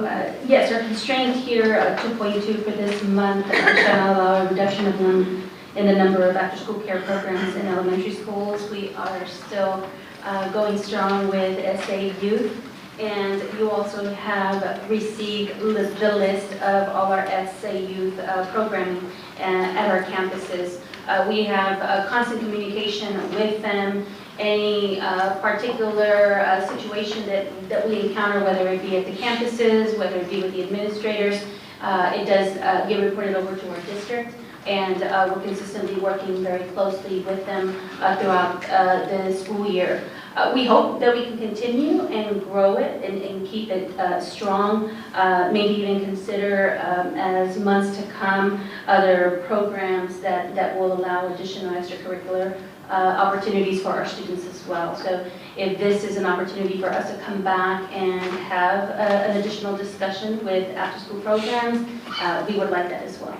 But at this time, it is going strong, and we do list all the campuses that we do have SAUs currently MOUs with. That's all I have, Mrs. Brown. Okay, thank you, Ms. Sendejo. Are there any questions on her constraint at this time, on her presentation? No? Madam President, Yes, Mr. Rodriguez. No, I'm just glad that Ms. Alejo stated what she did as far as, it's a consistent, constant evaluation to see what's working, what isn't working, and what can we do better, can we provide more. I did have a question though. I see here Athens at Carrillo. If I'm not mistaken, was Athens supposed to at some point have its own? Yes, we, at some point, we're hoping to get it at Athens, right? After we started, and then the cost of it, at that moment in time, we didn't have the funds. So we do have a transportation. But I just met with SAUs about some other topics last week, and they have a new VP of programs who's fabulous. I mean, and just is loving us already. So I'm looking forward to working with them. Great. What we can do, Mr. Rodriguez, we can definitely follow up, I would say between March or April on this one, because we won't really see it for another few months. But we do want to ensure that we do provide that particular program over at Athens and Carrillo separately. And that has been the ultimate goal, but the timing of the MOU in transition, as you recall, require us to delay that programming. Any other questions? Yes, Mr. Flores. So, Mr. Alejo, currently the kids are being bused to? Yes. Yes, sir. So we had passed the deadline last year because of the rules, is that what? We didn't, sir. Right. Refresh my memory? Yes, they weren't part, Athens was not part of the MOU originally in years past. So coming back, the transition of the timeline, that's exactly what took place, and we could not add Athens at that time. So the conversation has been that we would be able to do it for the new school year. That's what to support Mr. Rodriguez, it's that they don't fall through the cracks. But that absolutely. They get supported individuals Yes, sir. themselves. All right, thank you. Thank you, Mr. Flores. I just have a question, and it's just dawned on me. All of the after-school programs are elementary. Is there such a thing as an after-school program for middle schools or high school students? Because there are some middle school kids that go home to an empty house because parents are working, and they're out playing basketball by themselves. Yes. And I'm wondering if that's something, is that something that's being done elsewhere? And is that something maybe we need to consider for our middle schools? We are looking at that with SAUs as well right now. And you were going to get it in your board update, so spoiler alert. But so SAUs actually applied for a grant for that sole purpose, is for middle school. So right now, we are implementing it at Kaizen. So what we're hoping to do is build up the programs there. They have some students already enrolled. They're starting this week. They have their main goal is to help us with our student achievement as well. So they are doing targeted, specific training with their site coordinators who then do turn it over to the other people there that watch the kids. So that's already happening at elementary. This is happening now at Kaizen, so we can see how it goes through their grant. But they also, I mean, you need to make it fun. Who wants to stay after school for just homework? I mean, so they have something called Basketball Embassy. They have a little med school. They have Bits, Bots, and Bites, which is a program that is already used at some of our elementaries with SAU. They have a hip hop group, so that they not only get the tutoring, but then they go to one of these special programs. So this is through their grant, and they're doing it at Kaizen. So hopefully we'll be able to expand it. At some point, though, the sustainability will end up falling on us, so that's why we're keeping, and the lady who's in charge of the new VP of programs loves data. And so we've already talked about making sure about keeping track of it together so that we see how great, you know, what the numbers are at Kaizen, and the discipline rates go down, the grades go up, see, and then move it over to the others. But it is something. You know, you don't get as many at the middle school, but I mean, but you're right, there are some kids that, I mean, don't mind staying after school, especially if there's something to do rather than just go home. Well, that's good to hear. I'm glad to hear that. I wasn't aware of that. So that's good. Hopefully, eventually, with the grant and with the funding, we'll be able to implement that in all of the schools. Yes, yes. I'm working with Mr. Booz on that as well. Thank you so much. Okay, moving on, our next item is presentation and report to discuss South San Antonio ISD 2019 School First Rating and the financial management report with amended information. Ms. Sendejo. Thank you, Mrs. Prado. Board members, as you recall, we did provide the first rating, and all we're doing tonight is providing you some additional amended information that was requested. You do not have the first rating PowerPoint and the outcome of that because that was presented to you before. We do have Mr. Doucette with the amended information. Thank you, Mr. Doucette. Yes, ma'am. Good evening, everyone. So at the last regular board meeting, we presented the first rating, and you got to hear me talk for quite some time. I could see the glaze overlook in your eyes, so I'll make this short and sweet. I apologize. Ms. Alvarado brought up a point, asked a question about a previous board member and financial transactions between that board member. If you remember, I discussed that it was actually a transaction with her husband. So I went back and looked at the information that we had available, and I wanted to present that to you. We reported at that time that there were 0 transactions between board members and business transactions, sorry. Went back and looked at it. Thank you for the input. We did find a purchase order for in the amount of $240 with the previous board member's husband. So just wanted to make sure that we were transparent on that. We did discover that there was a business transaction, so I wanted to bring that to your attention. If you have any questions on it, I'll be happy to answer them as best I can. Thank you, Mr. Doucette. Any questions from Mr. Doucette on this item? Any comments? No? Okay. Thank you for following. Madam President, if I may. Yes. I just want to say thank you for your efficiency, for your attention to detail, for your initiative to go back and actually, not just that, just overall, you know, going back and making sure, double checking, triple checking. So I appreciate the effort. Thank you, sir. Thank you. Okay. All right, moving on, the next item is report on the replacement of scoreboards for the football field and athletic center as requested by trustee Mr. Flores. Ms. Sendejo? Yes, sure. Thank you, Mrs. Prado, members of the board. We did receive this particular agenda item. I did have the opportunity to visit with Mr. Flores. Did get some insight of the opportunity this evening. We did prepare a PowerPoint presentation for you on the replacement of the scoreboards. Of course, for your viewing, Mr. Doucette is going to review it, provide any additional answers to the questions that you may have, and then perhaps some additional information based on Mrs. Prado's comments and requesting those from the board if needed. Mr. Doucette? Thank you again. Good evening, you get to hear me some more. All right. So we're asked to present some information on possibly replacing the scoreboards at the athletic center and also at South End Stadium.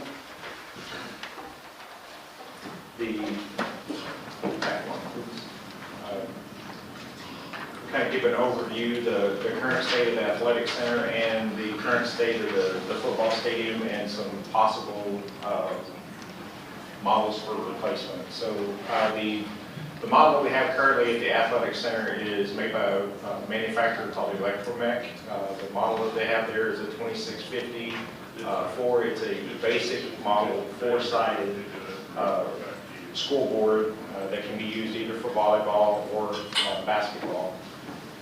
It was installed in the athletic center in 2005. This was information that was presented from the manufacturer. At this point, there were no major issues reported. The minor issues encountered as reported by the athletic center staff. Last couple of years, we've had experienced 2 shutdowns during games, and most of these issues are actually related to the scores table as an electrical issue there. Again, that was information that was reported by the athletic center staff. So, some possible options for replacement, and I do apologize when I developed the presentation, I didn't have pricing available. However, I was able to get pricing information. It's definitely ballpark pricing information. So we'll just carry on.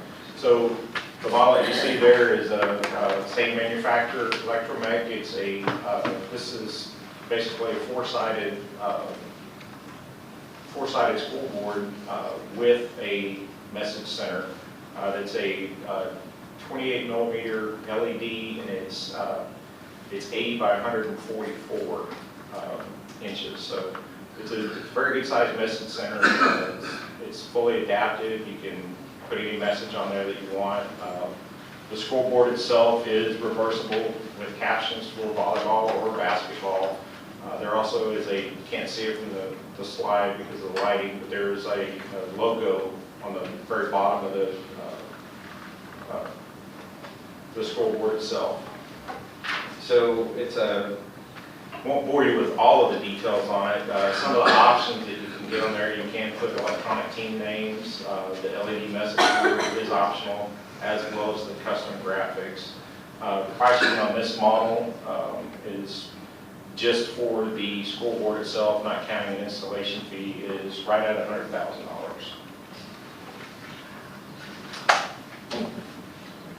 The next one is another possible replacement. This is a 2655. It's a little bit smaller panel size, 9 foot by 5 foot. Again, it's a four-sided center-hung electronic scoreboard with reversible captions for volleyball. Fewer options that you can do on this. You still can get electronic team names as well as the custom graphics on the very bottom of the machine. And this particular model, without installation, is about $90,000.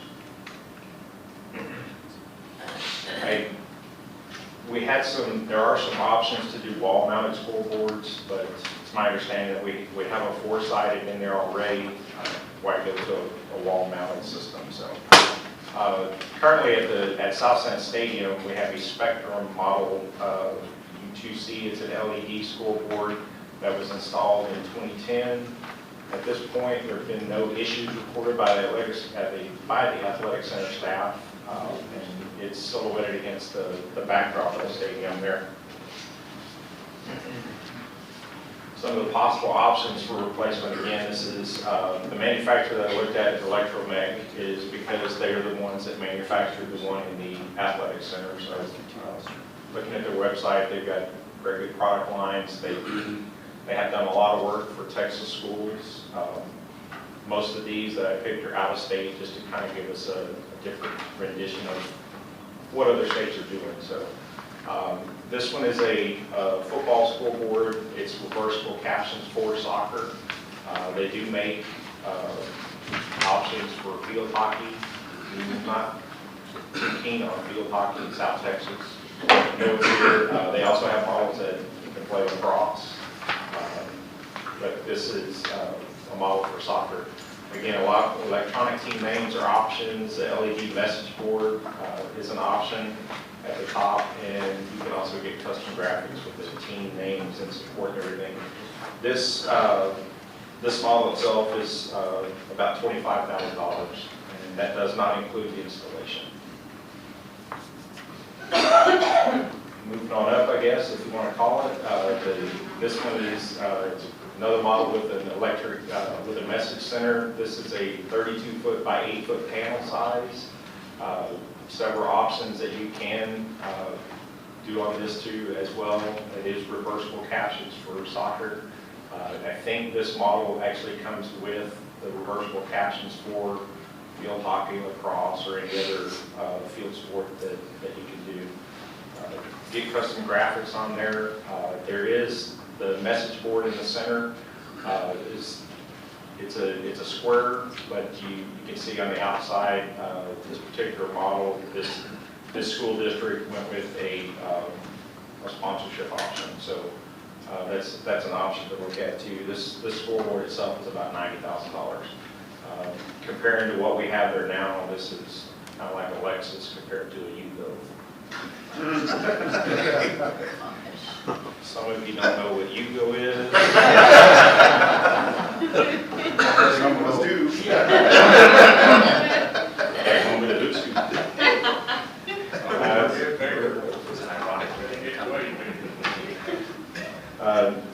Stepping on up again, this is another 36 by 10. All the same options are available. Electronic team names. The message board is a little bit bigger. Again, space for advertising with sponsors. This is a very standout model. This particular one, just the graphics board and the arch over the top where it says Raider Stadium, and then you have another message board right below that. This will,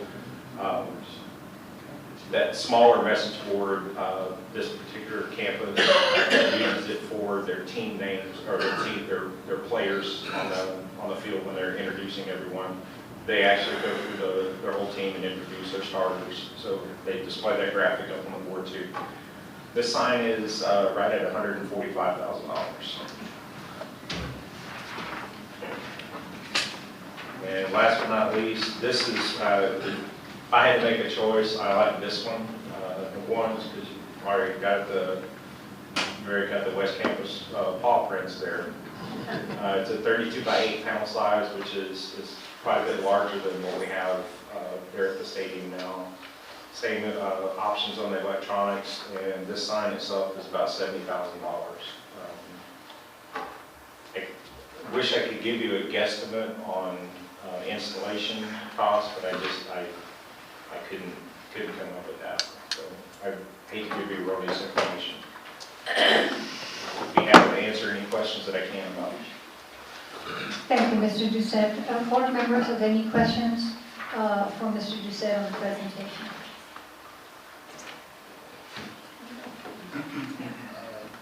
Well, I guess I have a question or two. Yes, Mr. Rodriguez. If I may be recognized. Yes, you may. Thank you. And I'm sure, is there lead times for any of these approximately? Absolutely, sir. The graphics itself, obviously the most expensive part of the sign is the message board because it is a movable LED, so it's an active LED board. The lead time that I got for the first custom sign, the one in the athletic center, was about 8 weeks, and that's during their slow season. So, as we know, slow season for most school districts is through the summer. That's probably their busy season. That's when all new construction and renovations take place most of the time. So, if we move forward sooner than later, the lead time may be cut down to 6 weeks. It's gonna vary with the graphics and how long it takes a graphic artist to do that work and then render it.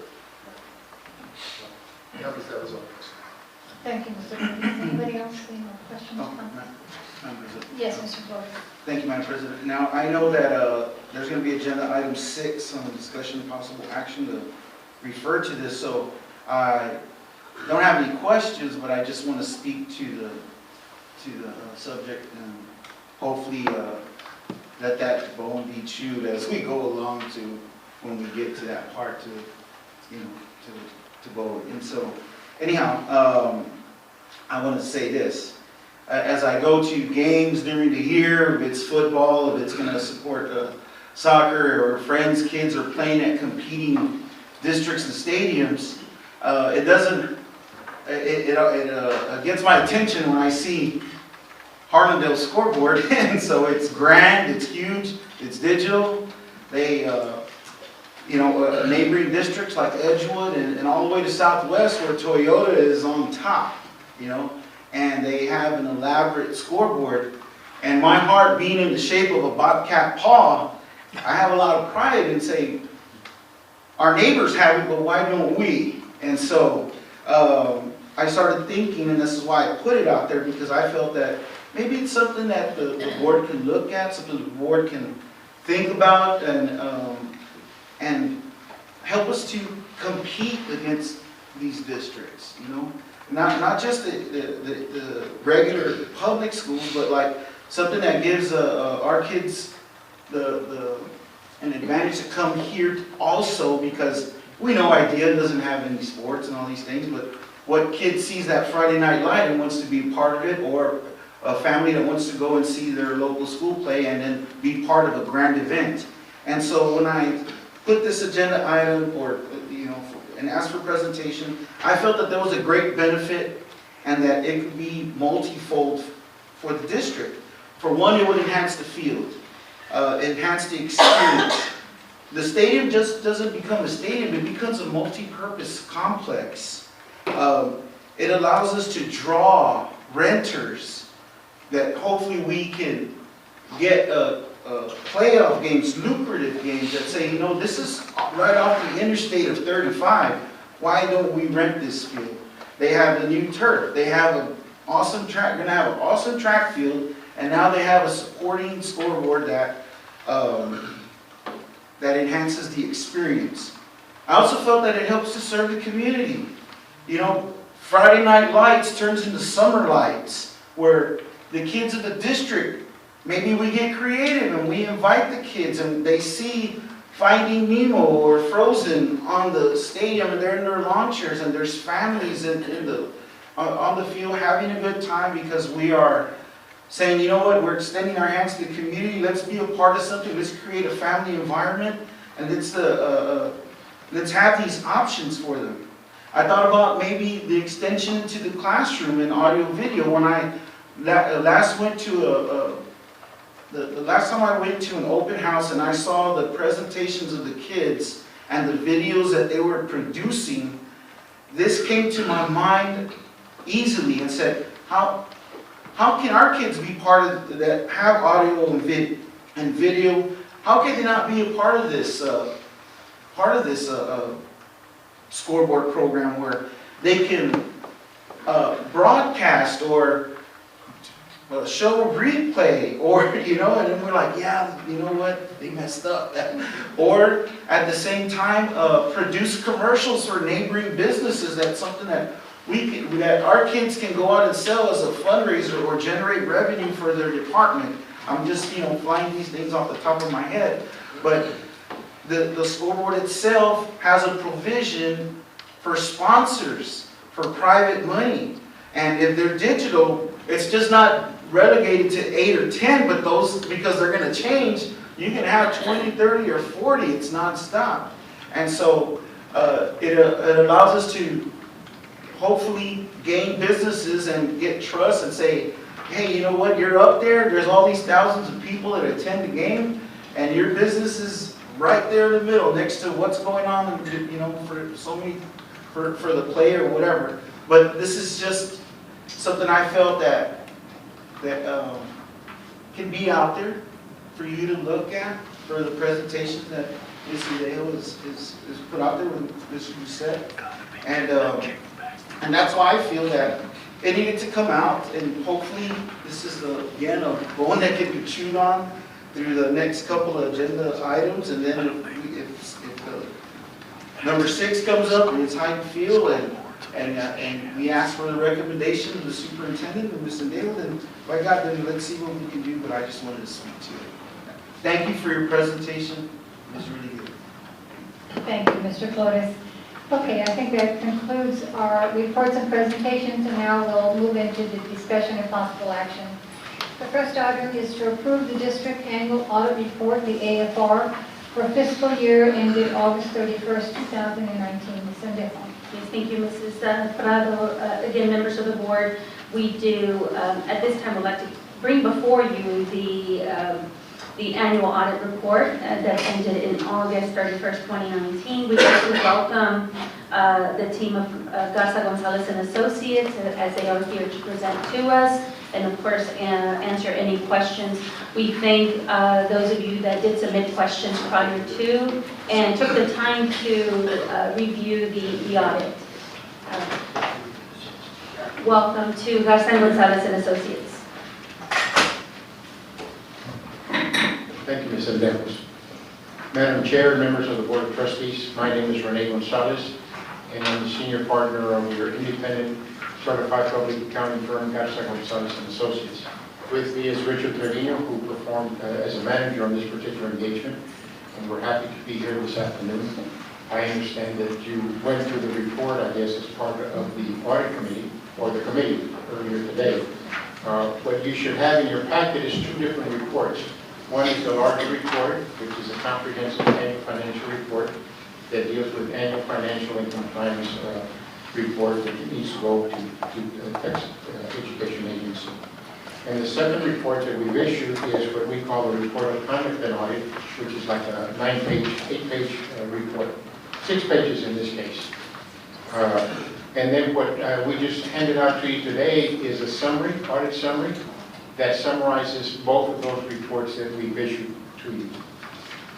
Again, we're happy to report to you that we performed the audit on a timely basis.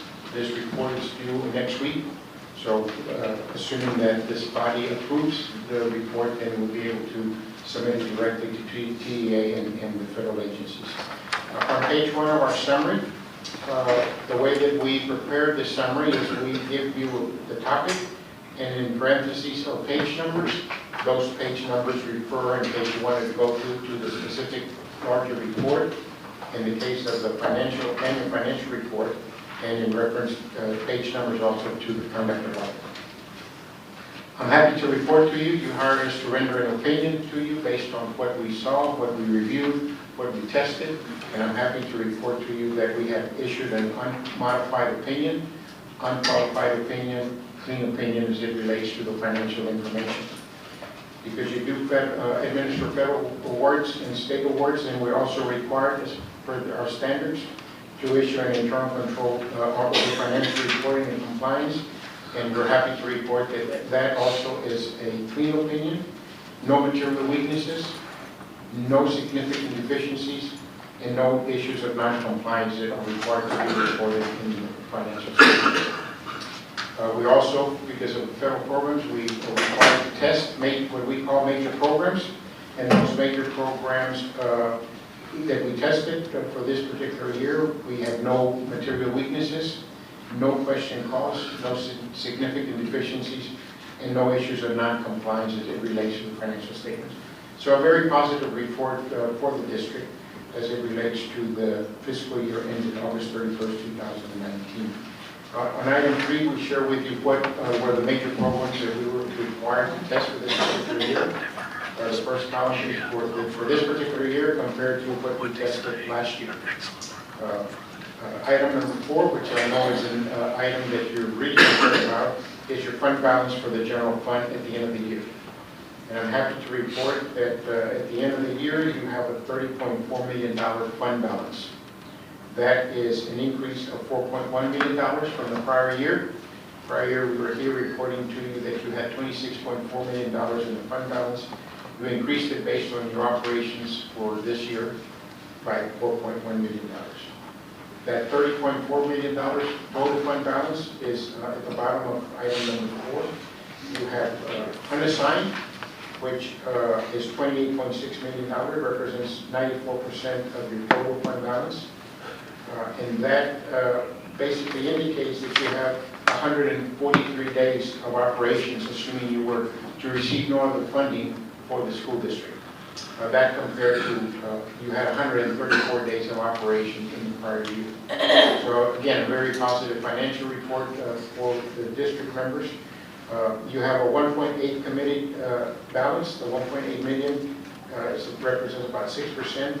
And that is the dollars that are in your general fund but have been committed by the board that had not been reflected in the past dealing with the tax subsidies that you're receiving. So as you receive those funds, you utilize some of those funds during this particular year. There's a balance of $1.8 million there based on what was previously collected in prior years and what was utilized in this year. So from here on out, you're going to see in the fund balance a committed amount for that tax subsidies that you're receiving. On page 2 of the summary, gives you the general fund balance, and this is a comparison between your final amendment, and we want to see the detail. That's on page 59 of the larger report. Here we just summarize the totals for you, telling you that your final amended budget as it relates to revenues, you had projected that you were going to reach $76.2 million. You actually generated $76.3 million. So about $100,000 difference, very close, good budgeting as it relates to the revenues. On your budget, item B, 5B, deals with your expenditures. There you had budget that you were going to spend $81.3 million. You actually spent $73.2 million, so about an 8.1 savings or variance between your budget and your actual. So again, extremely positive. In your budget, you had expected to dip into your fund balance, meaning that you were going to lose about $4.2 million. And instead, you generated, like I told you earlier, $4.1 million. So an $8.3 million kind of difference. Item number 6 is just your long-term outstanding debts at the end of August 31st, broken down into the different categories as reflected there on Note A. Note B is the issue, your new GASB requirements that were implemented in 2015, and then number 68 and number 75 was implemented in 2018. Item number 3 is your property taxes. You know that kind of basically remains the same. And your property tax values increased from $1.6 billion to $1.8 billion, a $2.3 million increase from the prior year. Extremely positive report that I'm glad to be here sharing with you. That concludes my presentation on the financial report. I don't know if there's any questions on that, Madam Chair. Or if you want me to go into the conduct of audit report, which I understand that was discussed pretty much at length. Yes, the board, if they have any questions on your financial presentation, Mr. Garrett. Are there any questions for our auditor on this portion of the report? No? Okay. Perfect. Please proceed. Thank you, Mr. Olson. Thank you. On the report of conduct audit, that's a report that we issue to the board members. As I've shared with you before, we work for you, for the board members. We work with your staff, but we work for the board and report directly to the board. This letter, the report of conduct of audit, is a way that we communicate to you in writing, basically telling you that we had no difficulties that we encountered during the audit. We had a number of audit adjustments that we needed to, we recommended, and happy that your staff agreed with them and were adopted and are reflected in this financial report. That's item number 2. Item number 3, we have 5 issues dealing with internal control and other matters. I'm happy to report we did discuss that with staff at length. They do have management responses, which we feel comfortable with, and hopefully we're here next year. We'll be reviewing that to assure that they did implement those and that hopefully completely implement them or working in implementing them. But they are moving in a positive direction. I think you have something in writing that addresses how they're going to be achieving addressing those particular internal control issues. In the prior year, we had shared with you 2 findings in internal control and other matters, and I'm happy to report that those have been cleared to our satisfaction. So they've been addressed successfully. Item number 4 is immaterial instances of non-compliance. And the reason we report those is because we don't want them to become major non-compliance issues. So we came across those two issues, A and B, and the same thing, we have addressed them with management. They've provided management responses, and we feel comfortable with those responses as well. In this particular case, in the area of immaterial, we had none to report in the public here. So, again, we're happy to be here. We're happy to issue a positive report for the district, and are happy to respond to any questions as it relates to either report or just any other questions that Madam Chair may have or the committee over. Board members, we've heard the final report, the summary report of the audit. Are there any more questions for our auditors on the audit and the report? Mr. Garza? I think, thank you, Mr. Garza and your staff for doing the audit so expeditiously. I know that you had to come in quickly and get this done, and but we have a good staff, and I'm sure you'll agree with me. They've worked together with you. We've not had any problems like we have in the past, so I'm glad to see that everything went very well. We are too. We're happy. And I failed to indicate to you that, of course, we have to work closely with your staff, and they didn't restrict us in any form or fashion. We decide what we're going to audit. We decide what sample sizes we're going to select, and we were not restricted in any form or fashion, and we're provided with the information that we ask for on a timely basis. So we're here on a timely basis to report. Thank you, Mr. Garza. I just have one question for legal counsel. I did, I just want to make sure for the record that we Mr. did O'Hanlon, this. excuse me, I have a question for you first. Oh, okay. I have one. I'm sure you have read the responses and on page 4, and the staff's responded, and in your legal opinion, what has been responded is sufficient. In my opinion, and I was going to ask him in his accounting opinion the same thing. In my legal opinion, the responses that management had undertook to correct and on a schedule the deficiencies or the issues that were pointed out by the auditors, so that in terms of compliance, I will point out that those are mostly policy issues, internal policy and procedure issues, not legal issues. That from a legal point of view, that was an adequate management response. I was going to ask the accountants from an accounting point of view, an auditing point of view, did you judge the internal staff's response to be adequate? Yes, sir, because I indicated earlier that the responses we have reviewed, and we're satisfied that if they address that, we're comfortable with that. We will, or your auditors will review that next year and determine that they did implement the things that they're saying they implemented. And if they did, then we'll clear those particular issues or bring it back to the board and say they've done 50%. You know, in this case, they should be able to address 100% of the issues that we raised within the year. In response, I would suggest that the staff's report also said that they would bring their corrective actions back to the board for its review. My recommendation is that in terms of conducting that review, we don't wait for the auditor to look at it next year. We'll come back and look at the compliance during the course of the year once they lay out the corrective action. Thank you, Ms. O'Hanlon. Ms. Andejo, would you make sure that for the next meeting that we have the report from the staff on that? Absolutely, Mrs. Fellow. On their plan. Okay, thank you. At this time, thank you, Mr. Garza. Thank you, staff, for coming. We appreciate it. Thank you so much. At this time, Ms. Andejo, before I ask for a motion, what is your recommendation on this item? I recommend, Mrs. Fellow, that we approve the annual, or that the board approve the annual report fiscal year ending August 31st, 2019. Thank you, Ms. Andejo. So at this time, board members, if there's no more questions, do I hear a motion? I will make that motion. I have a motion by Mr. Rastro. Do I hear a second? Second by Ms. Peña. All in favor? Aye. Opposed? Motion passes. Thank you.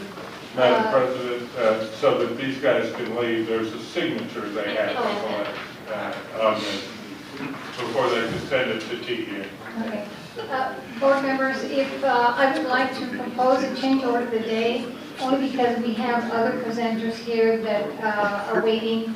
I'd like to move the Lone OnStar Governance Quarterly Progress Tracker to the actor number 6, so that we can have the people that are here for the Phase 2 West Campus and the security committee presentation, instead of keeping them here all night, they can make their presentations. If that's all right with everyone.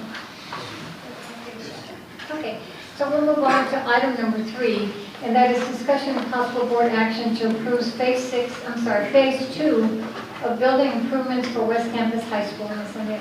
Yes, ma'am. Thank you, Mrs. Prado. We welcome Mr. Jorge Garza-Bomberger here today. As you recall, in our last special call meeting, we did provide a presentation, and we are following up with the specificity along with multiple phases as you take action.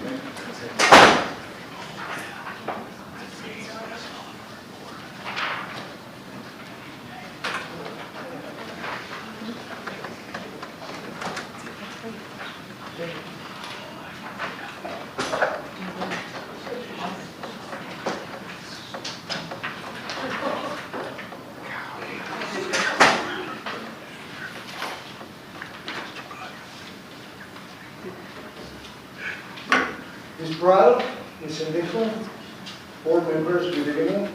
Congratulations on the 4th night. This is your night. And I'm glad to hear that you are going to implement the dual language. My son came from that program a long time ago, and he's proficient in both languages, not like me. Okay. We had the chance from the last presentation that we had here to explore with Ms. Sandejo and her staff several areas on the West Campus. Ms. Sandejo came with very good ideas. She didn't want the previous idea of having these partitions as a classroom. She's an educator, so we respect her point of view very much. And we conduct a visit here and identify several spaces. In the first page,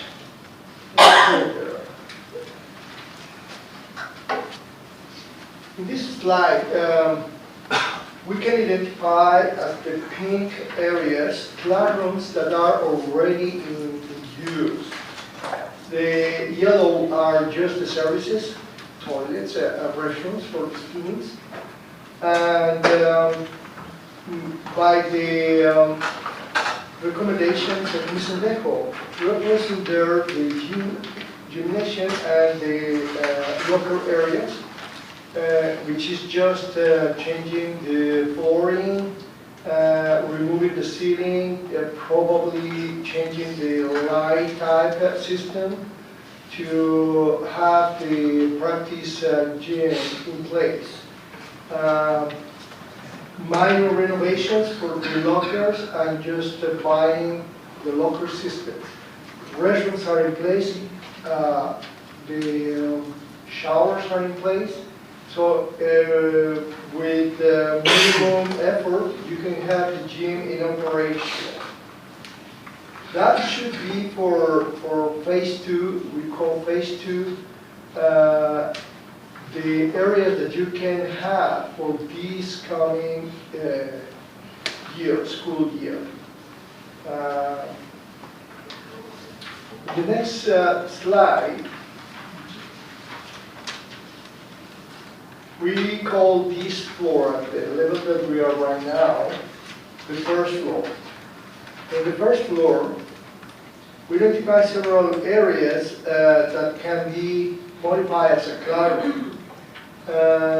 The areas, for instance, number 1, we already had it as a media center, which is going to be your library, and these days libraries are more than libraries, they are learning centers. So you're going to have that area already in place when all the office partitions are going to be vacated from that space. The number 2 is already in operation, your cafeteria, and will stay in operation. We made an analysis. You can have up to 95 students inside that area. So with discussions with your staff, they would like to remove the storefronts that divide that area from the exterior, from the corridor, so they can enlarge a little bit more the capacity of the dining area, which is very possible.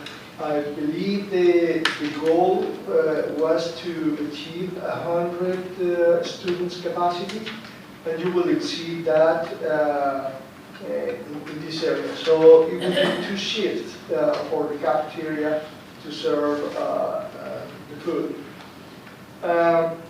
The area 3, 4, and 5 refers to the superintendent office, waiting area and the conference room. The conference room for this board, which is back that wall, and this space. So these are very adequate spaces for teaching areas. Number 6 is it's a space that is already there. You don't have to do anything. It's a space that is ready to use. 7, 8, 9, and 10 are minimum work to do. Smaller spaces.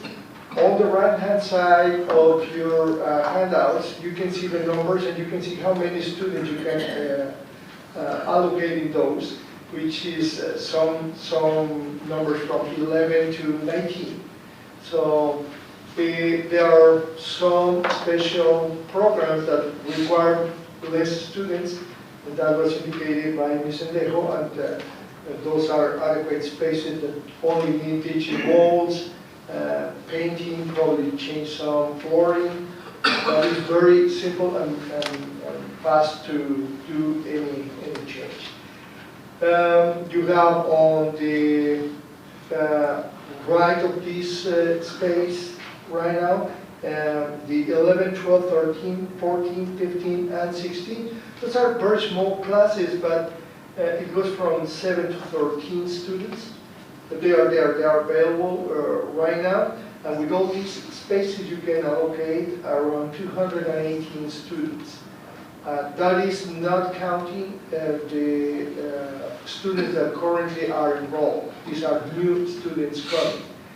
So with a minimum effort, you can have this campus running for the next school year. There's another space. It's called the second floor.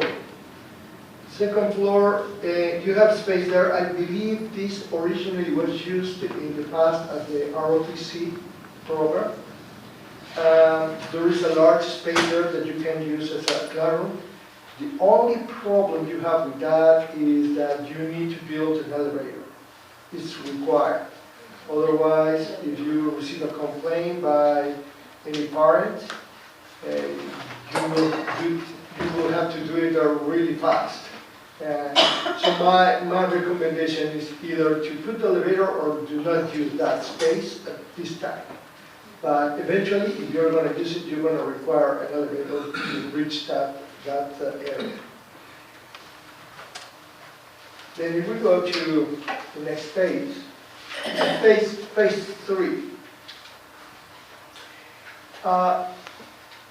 We made an analysis that to continue and have more capacity in the West Campus, you can have another 7 classrooms, the basement. These are very easy to build during the school year. And we think that they could be ready for the end of this year. And you can use them at the second semester of the school year.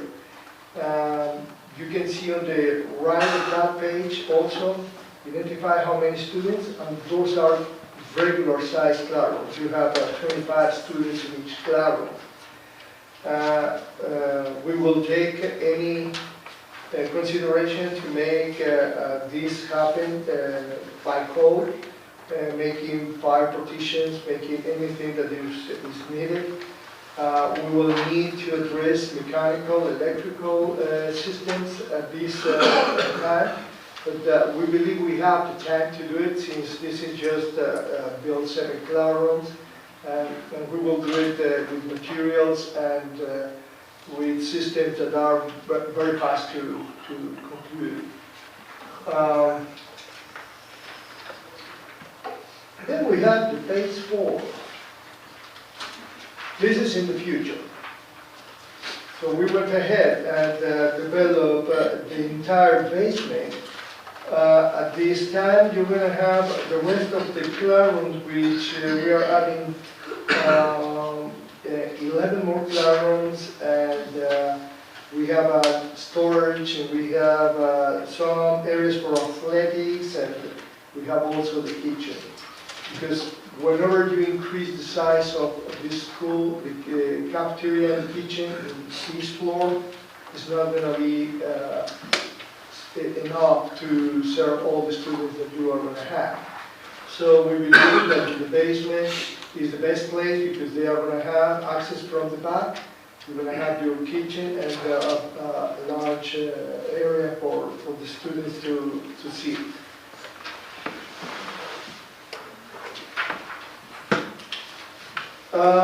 In the same phase 4, it was the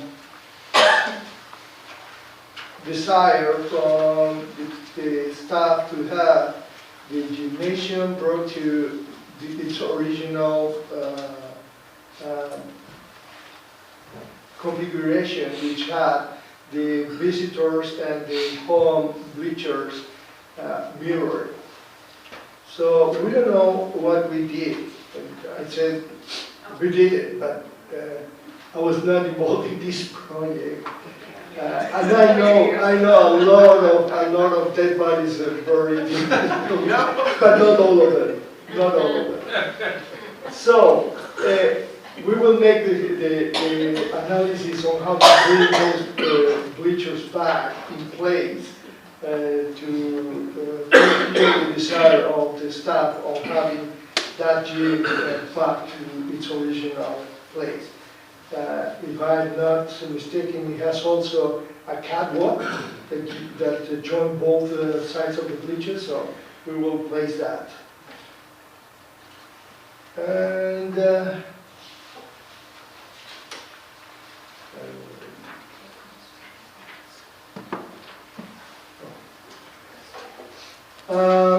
let's talk about a little bit of money.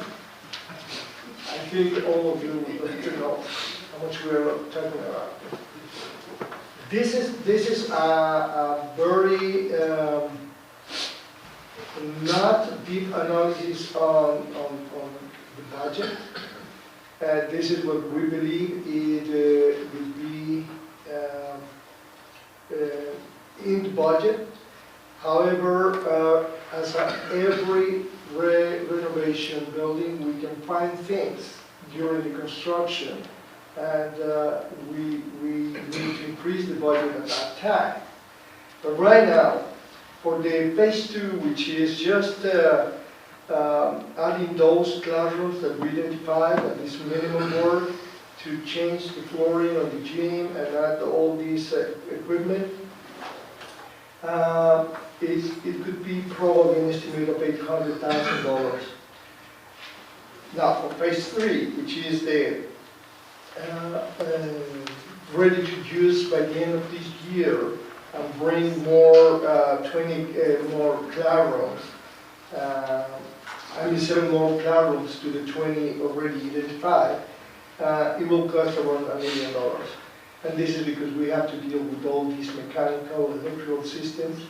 And we will probably go ahead and try to make something ready for the following phases.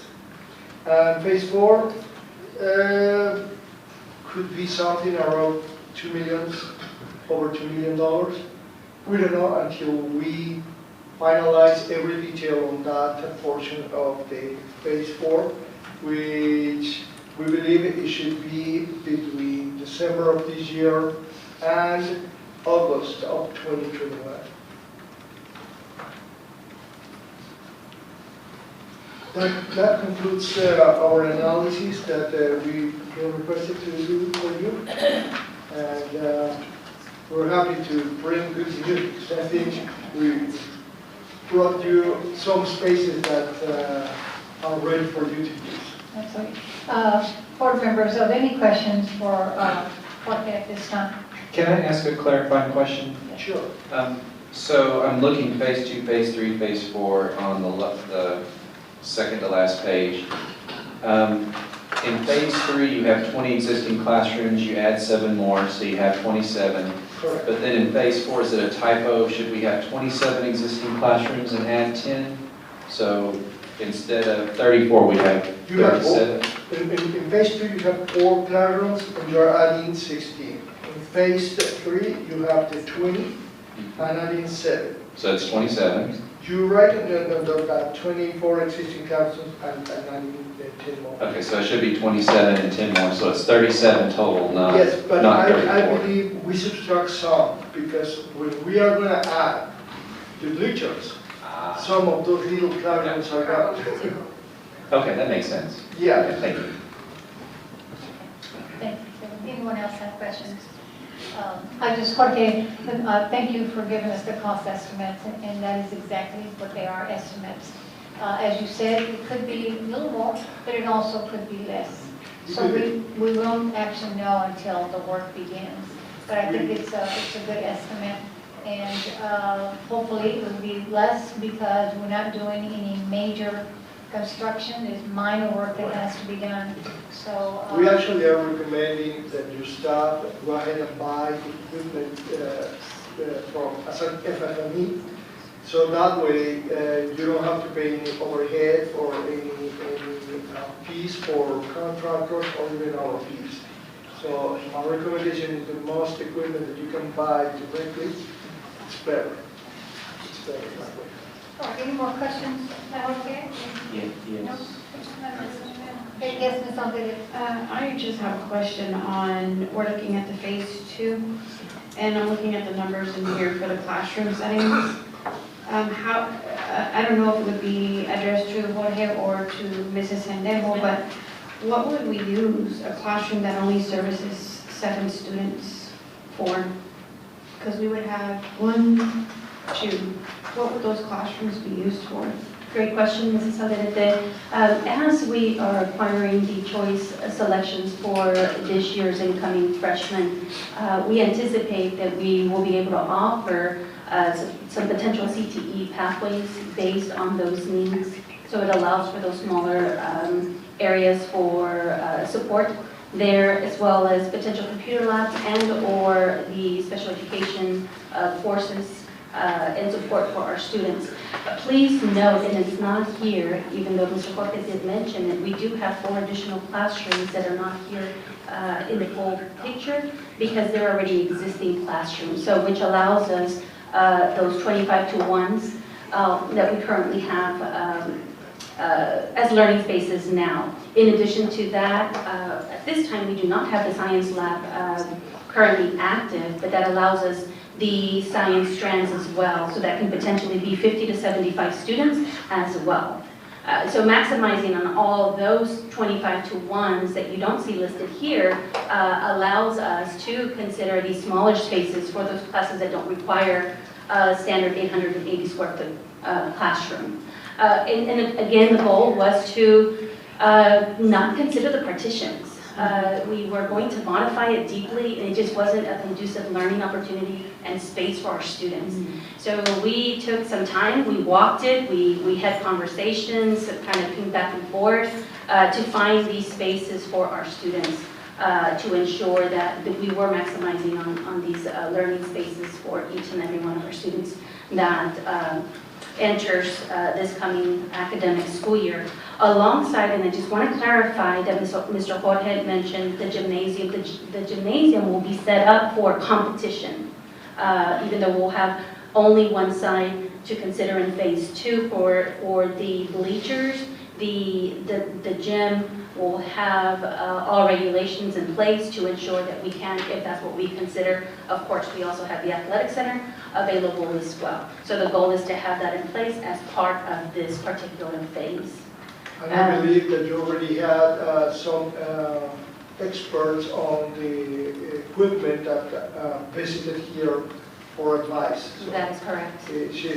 Staff is doing everything that is in that direction. Okay, so where it says 7 students, that's specifically what can be in the classroom at that time? Correct. Thank you. So can I follow up? I apologize. Yes, hold on, Mr. Roscoe. Anyone else have a question on this first round? I was just going to comment, but did he already go on? Yeah, do it one time. Oh, okay, Go yeah, ahead. no, if I'm not, thank you, Madam President, if I can be recognized. Yes, you may. If I'm not mistaken, I just want to follow up on what Ms. Alvarez is saying. I recall, and Mr. Becerra, or maybe you can remind me, was that classroom was a wall that could also potentially be taken down, right? Correct. To combine it into a bit. So that was another option as well. And I'm glad that you clarified the gymnasium, because it said practice on here, but it's going to be a competition gym for us to have basketball, volleyball, that type of thing. I actually took the time, and I'm beyond words extremely appreciative of the superintendent availing herself and Mr. Becerra and Mr. Doucette to walk the spaces, accomplishing 2 major things. One, making sure that we have the right learning environments for our students, right? Not doing the partitions, and then secondly, maximizing on the existing spaces that are already here, right? Which is something that we didn't have before. And she's being very diligent and deliberate in her approach to do everything that she can, along with her staff, to make these spaces available, right? At the most cost-effective way. So I don't even have the words to say thank you to her and her staff, to Ms. Becerra and Mr. Doucette, for the work that they've done to this point, and you as well, Jorge, to put all this together. So again, I took the time, maybe other board members can take the time as well to request a walkthrough to see what those spaces look like. And you're ready to go with minor renovations, buy some equipment, run some hotspots, and we're fired up. So, but the gymnasium is, as I've said before, was West Campus's pride and joy, and I'm glad that we're moving in that direction potentially to get that restored. So, And just taking into consideration that this was actually a high school. Right. So we just bring it back now. Right. But other than that, that was it. Thank you, Mr. Rodriguez. Yes, Mr. Doucette. Sir, just want to clarify that the classroom positions that we're talking about were 12 and 14. If you remember from the walkthrough, you said that I just want to make sure taking that wall out and expanding that space would require more renovation. Right. And we would actually cut 3 spaces down to 2. Right. So we would add students in each space, but we cut down on the Right. And that's all I was speaking to. I'm sure those decisions will be made once we start getting numbers in. That's correct. So we have an option to use it. Yes, Okay, Thank you. Mr. Roscoe. I was just going to have a question about the long-term use of some of these smaller classrooms. Are these going to later be converted back into some larger spaces, or are they going to remain small for the reasons that you named they would work next year?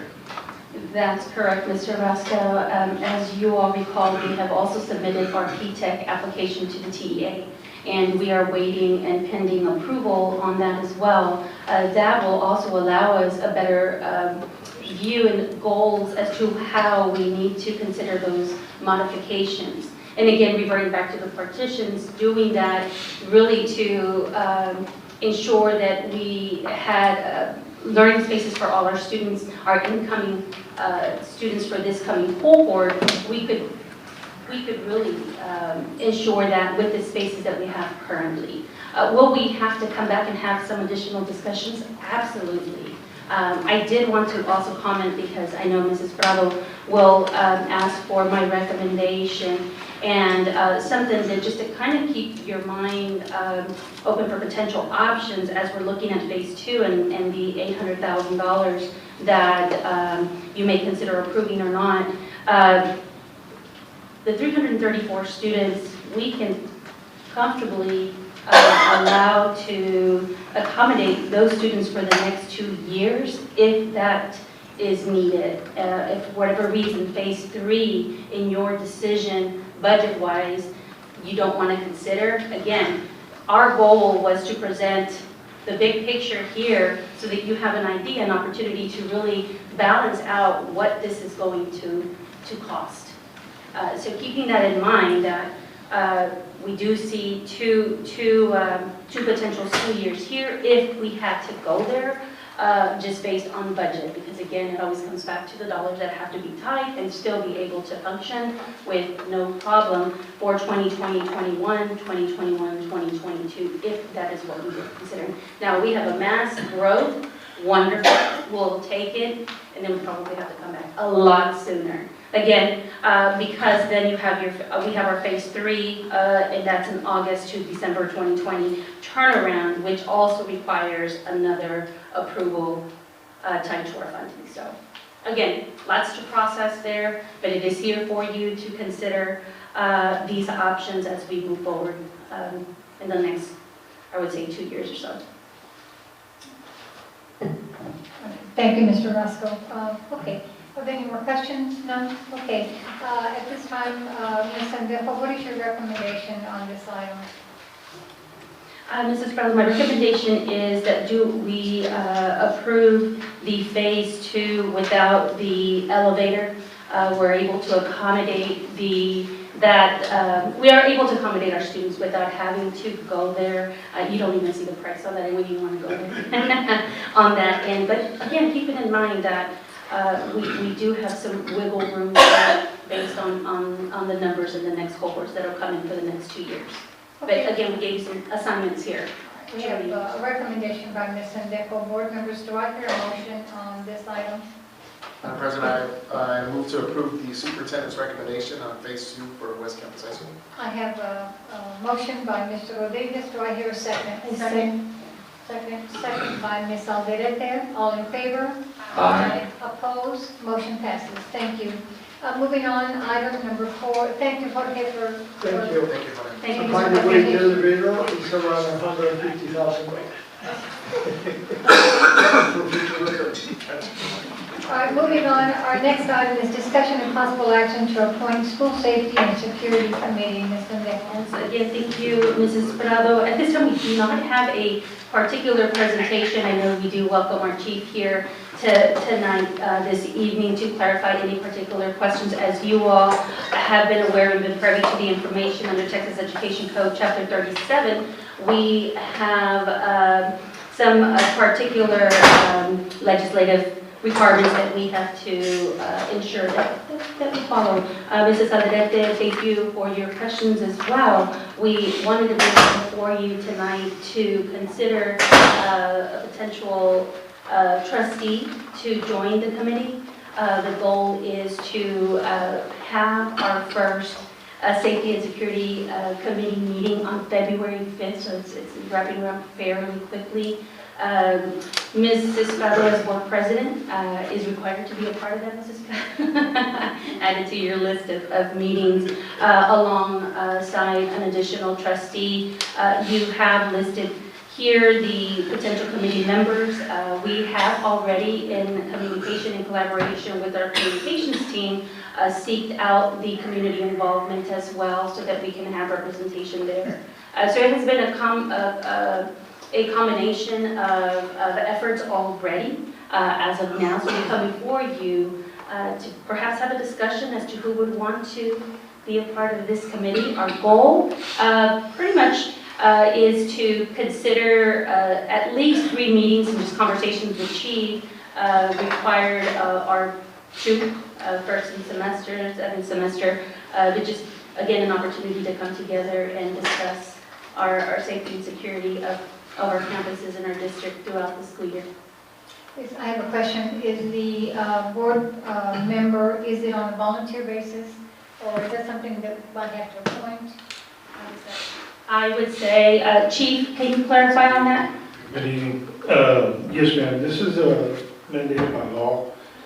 They stipulate on here, for most, I give the background information I've given you. it says must include the board president and a board of trustee member to sit on it. But just to get back on the process, what they're saying is about 3 meetings a year approximately. And that's, the 2 primary goals of this committee is to review the audits, the school safety audits, and 2, to approve the multi-hazard emergency operation plan of the district. Those are the 2 things that this committee is primarily going to do based on that. Now, there's some other mandates by law that you're going to have to approve, like threat assessments and stuff like that in the future, coming up next couple of months. But that committee may be recommended to the board. Notice that committee will give recommendations to the board, come to the board for approval, which is those 2 things I just mentioned. I'd like to, if I may, I'd like to recommend, and it's up to Ms. Alderete to serve on the committee, and she's got some experience with security.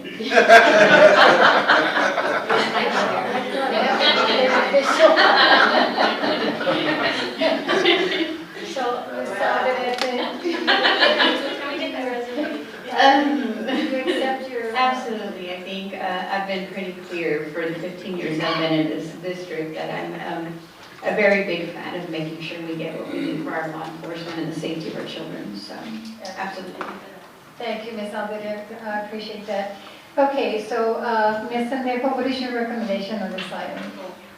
Mrs. Prado, my recommendation is that we do move forward with the trustee. In this case, if it is Mrs. Alderete, wonderful. And looking forward to the next meeting, our first meeting this year. Okay, therefore, do I hear a motion for item number 4? Move to approve. I have a motion by Mr. Rodriguez. Do I hear a second? Second.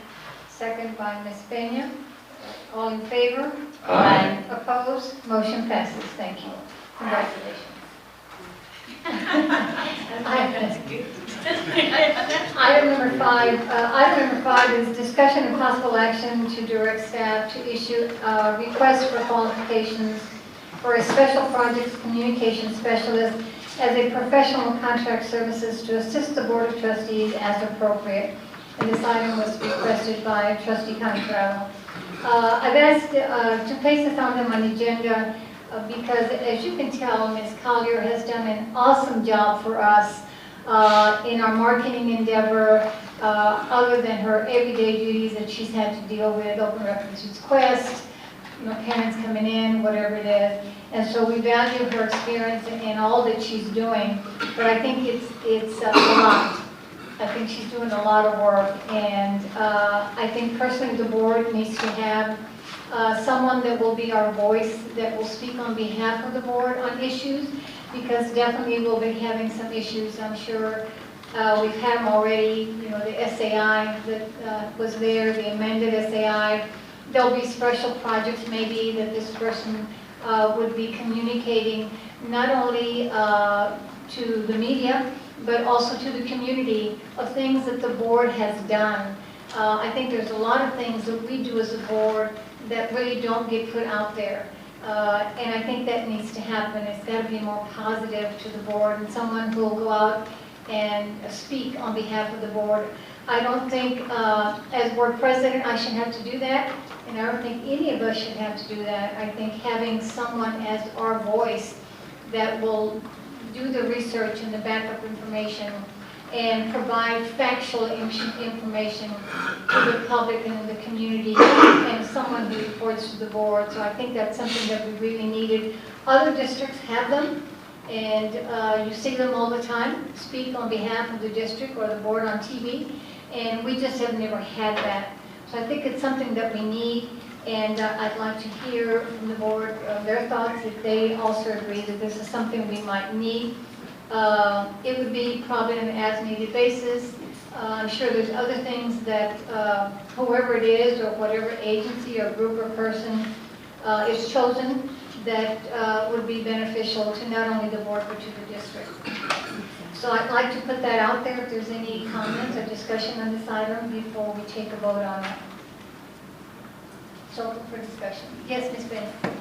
All I want to say is just this is a good opportunity to have this because it is kind of frustrating to always hear the negativity of South San.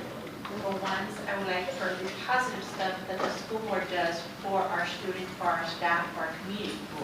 And bringing this to be approved, I'm all for it. Because that's what we need.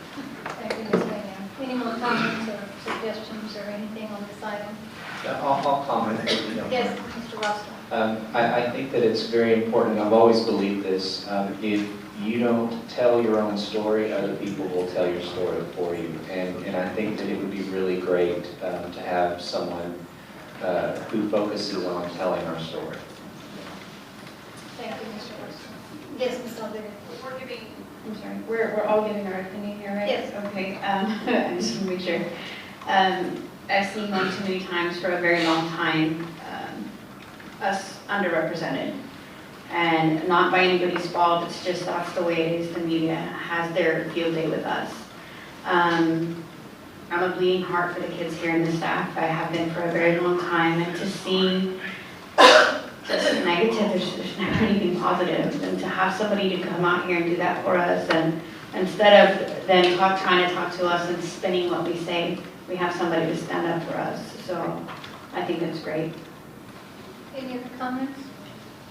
Yes, Mr. Madam President, I definitely think this is a great idea because that message of the great things that South San is and does should be conveyed, and again, not left to someone else to misconstrue like a Rubik's Cube and mess it all up, when there's a whole lot of positive things happening that I witnessed myself, and I wonder, why didn't that get out there?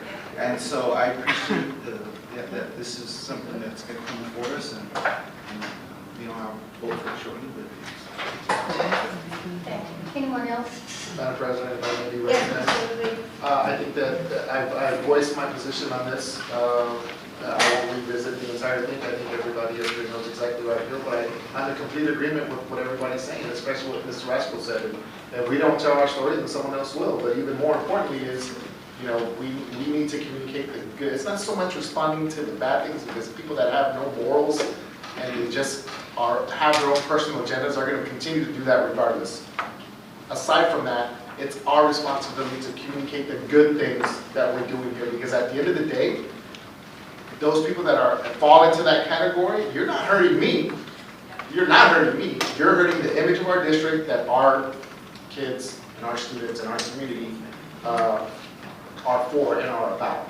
So I definitely agree. I hope that the board approves this going forward, because I do. Thank you, Mr. Rodriguez. Okay, I think everyone's had an opportunity to speak on this. At this time, board members, do I hear a motion for item number 5? Motion to approve. I have a motion by Ms. Alderete. Do I hear a second? Second by Mr. Flores. All in favor? Aye. Opposed? Motion passes. Thank you. Item number 6, discussion and possible action on replacing the scoreboards for the football field and athletic center as requested by Trustee Flores. This item, I think, has already been presented to us, and Mr. Flores, did you want to speak to this more before we ask for a recommendation and motion? Thank you for the courtesy, Madam President. I just want to say that thinking a little bit more, the football field and the athletic center are our two biggest revenue generating facilities that we have. And so I believe that if this, this coming to you is positive, and if it can be done, and with the recommendation of Ms. Sandejo and what she believes should be done, I hope that this is something that we can see in our future for the district. Thank you, Mr. Flores. Is there any other comments on this item? No? Okay. At this time, then, Ms. Sandejo, what is your recommendation on this item? Thank you, Mrs. Prado. Mr. Flores, thank you for allowing that opportunity to visit with you, and then also having you share your thoughts tonight. As we have had multiple conversations and presentations, the opportunity here is definitely one that would have positive outcomes for us. My recommendation would be that we have the opportunity to bring it back to our budget committee as we are setting that up and prioritizing the needs. Based on what we received tonight, I know there's some area, the scoreboards are in place that potentially can get us through this academic school year and enhance, which also will allow us that opportunity to find those potential sponsors that I know Mr. Flores spoke about on that end. However, if you, as a body, decide differently and motion to approve this, it would have to be something that would be considered from fund balance in this current fiscal budget. Just for clarification there, Mrs. Prado, on what decision the board makes on this agenda item. Okay. Thank you, Ms. Sendejo. I think we've heard the recommendation from Ms. Sendejo. So board members, do I hear a motion on this item? I want to make a motion, Madam President. Yes, That we Mr. Flores. support the recommendation of the superintendent. Okay, I have a motion by Mr. Flores. Do I hear a second? Second. Second by Ms. Alderete. For clarification, if I may. Okay. Did you want to say something? No, it was me that said. Oh, I'm sorry. Oh, I Ms. thought she Peña. was gonna have a Okay. session. For clarification, the motion by Mr. Flores is to accept the recommendation of Ms. Sendejo. All in favor? Aye. Opposed? Motion passes. Thank you. Okay, now we'll go to the closed executive session. At this time, the board... Oh, I'm sorry. Now for the long part. Thank you. All right, the last item on the agenda then is our LSG, and that is the quarterly progress tracker. So I'd like to have Mr. Vara and Ms. Roman, if they can come up, so that we can go to our tracker.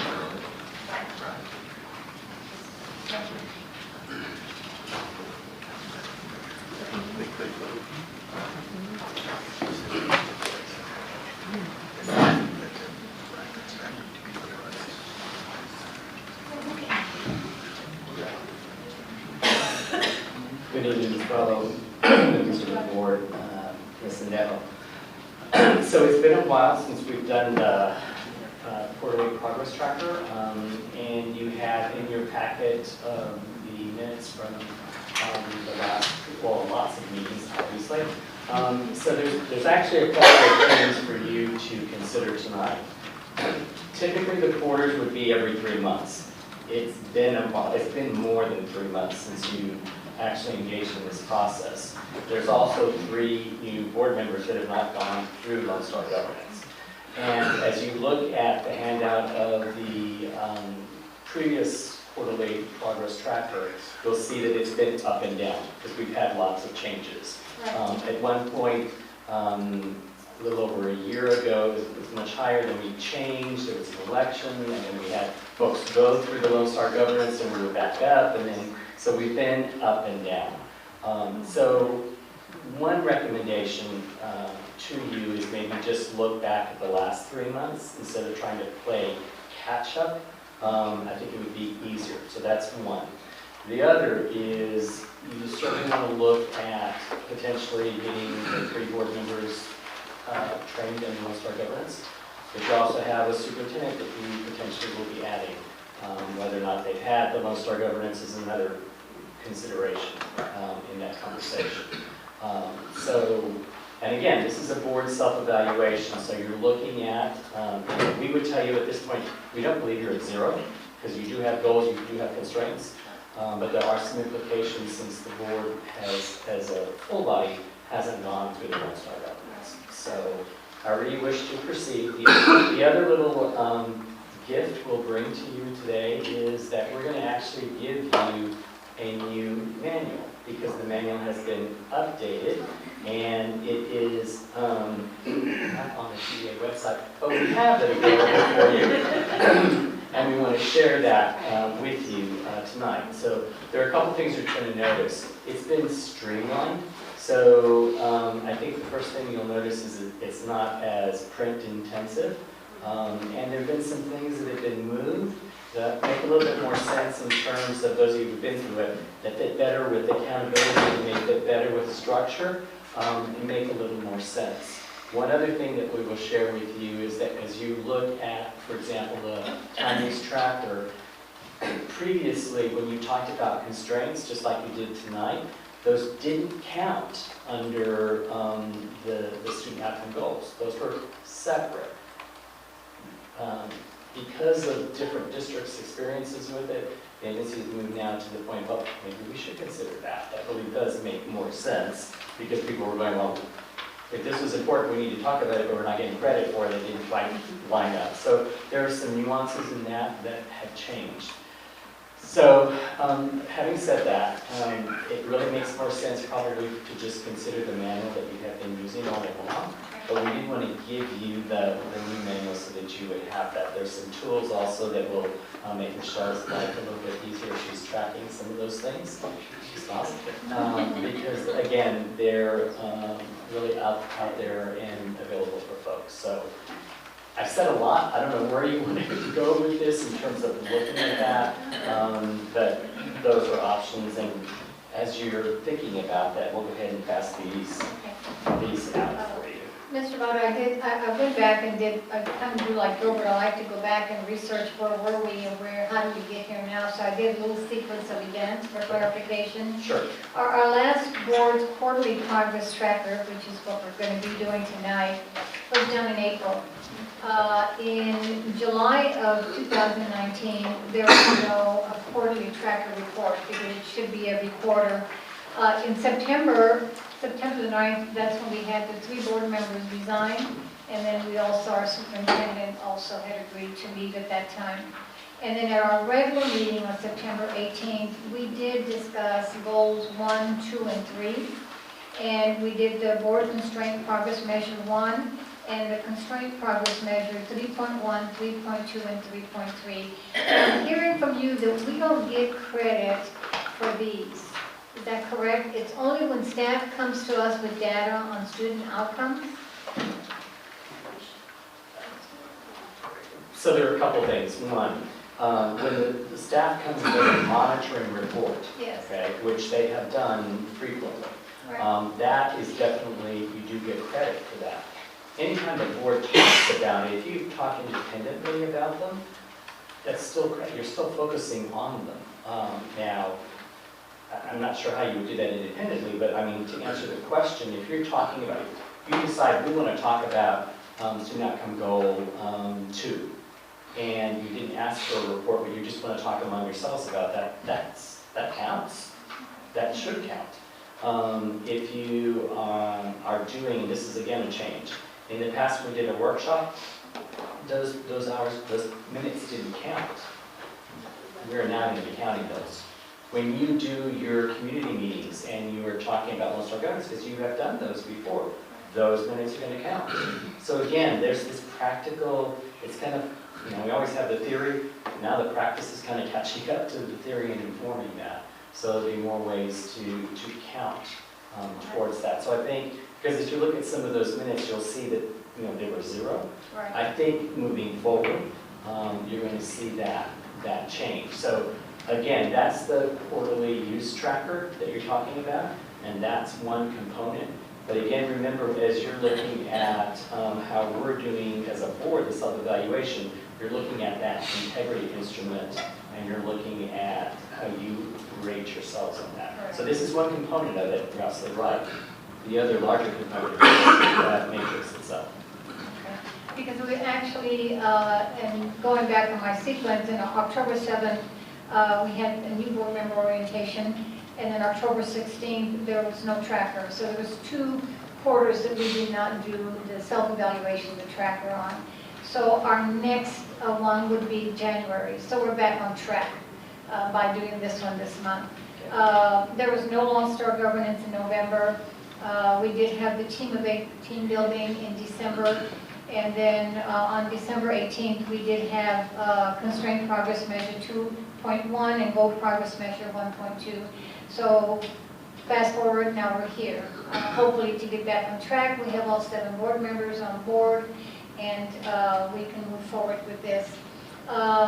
It's difficult, as you know, the Lone Star Governance Training is a full 2 days, and I know it makes it hard for some of the board members at work.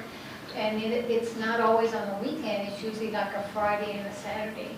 So I know it's a commitment, guys, but at some point we have to put aside 2 days to do the Lone Star governance. And Ms. Sendejo, have you had the Lone Star governance? So she's already done hers already. So, okay, going back to the tracker, you're right. I think we weren't fair to ourselves 2 quarters ago when we started back to 0, when we actually had made some gains on our vision, accountability, structure, advocacy, and unity. So the last quarter report, we had on Vision 1, 12, and then on Vision 2, we had 0, although 3 quarters prior, we had a 3. So I think because we rated ourselves as 0, because we were starting back from the beginning, can we retrieve that and go back to the 4 where we should be? Or does it have to now stay at 0? So ultimately, that is your decision as a group. Okay, now we'll weigh in if you ask us about, obviously if you say, we think we're at a 15, we're probably going to say, that's a little generous, okay? Can we talk about the evidence around that? That's really what the question is, okay? So looking at Vision 1, okay? So that's the one that talks about developing the vision of the student outcome goals. You have a vision, okay? You have student outcome goals. So you certainly are, at least, in our opinion, I would say probably a 12. Yeah. That's where we were the last time, was Right. a 12. Right. So I guess now we have to decide, have we moved and progressed to a 15, or are we still at a 12? Correct. Board members, if you don't, on your, can we get that on the screen, the Vision 1? Is that possible? Is it the same, Ed, or is it different than the one that's online? It's in the booklet.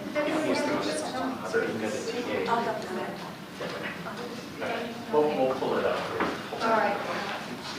Let me read the Vision 1. In order to get the 15 points, this is what we as a board have to do.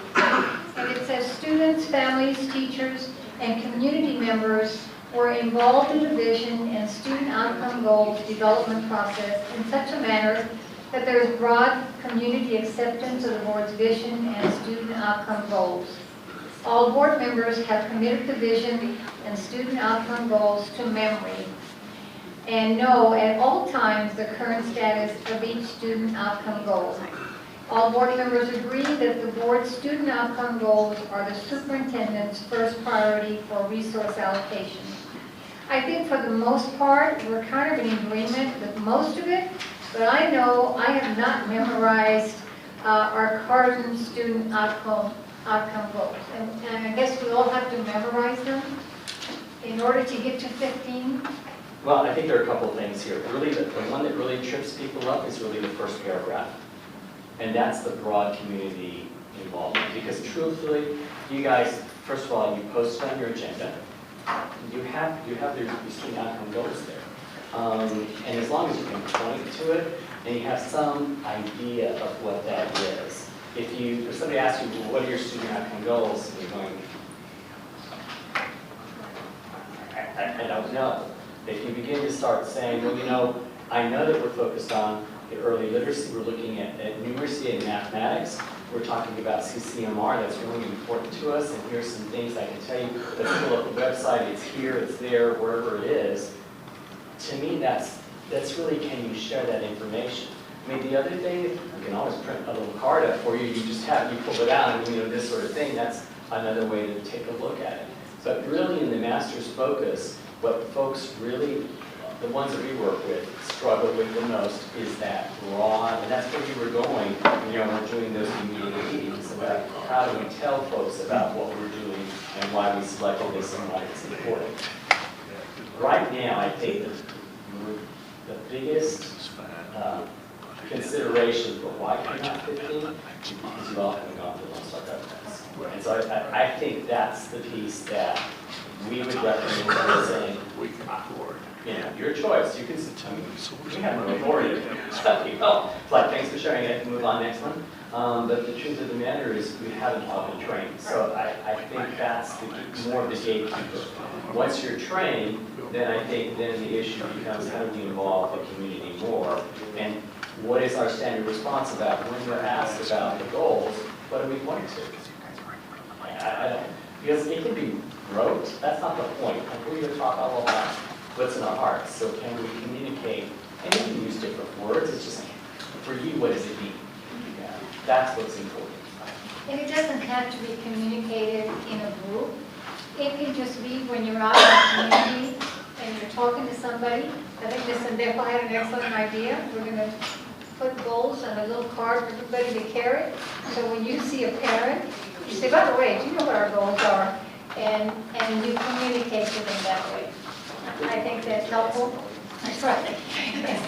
So, and that would help us to move forward on this. But so what I'm hearing right now, we stay at the 12. Okay, for the current quarter. If y'all agree, I mean, that, and it's Everybody your decision, agreement, we right? stayed at 12, we're not moved to the 15 yet. Okay, so that's vision 1. Vision 2 is the board has adopted goal progress measures aligned to each student outcome goal. We actually had a 4 when we first started this, and then we dropped to a 0.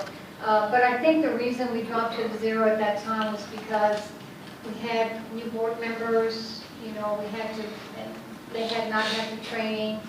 But I think on the 4, it says each goal progress measure includes a baseline, a target, a population, and a deadline, percent and/or number of populations. Measure currently at baseline will be target by deadline, or percent of students completing algebra by the end of 9th grade will grow from baseline to target by deadline. The deadline for each GPM to reach target is no more than 5 years away.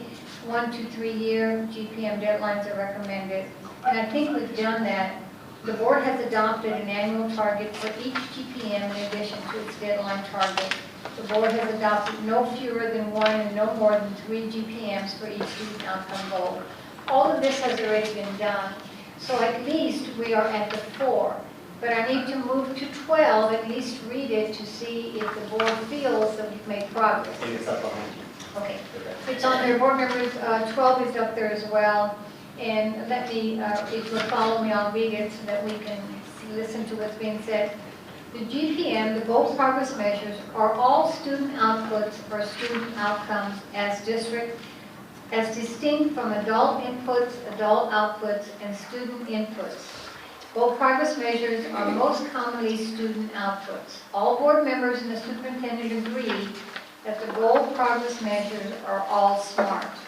All board members and the superintendent agree that the goal progress measures are all predictive of their respective student outcome goals and are influenceable by the superintendent. Predictive suggests that there is some evidence of a correlation between the progress measure and the goal. Influenceable suggests that the superintendent has authority over roughly 80% of whatever the progress measure is measuring. I think, and only because it says all board members, I think that's the key. We can't move to a 12 yet. What is the feeling? Do you think we stay at a 4 until, once again, everybody gets the training? Okay, so we will go to a 4 for Vision 2. Vision 3, yes, I have a Mr. question. Flores.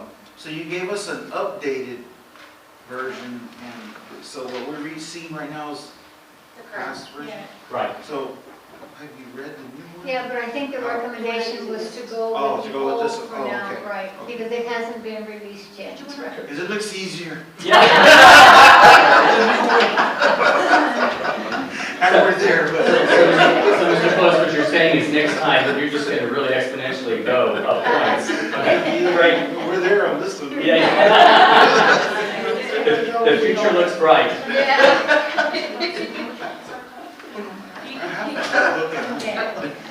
I'm just comparing them like.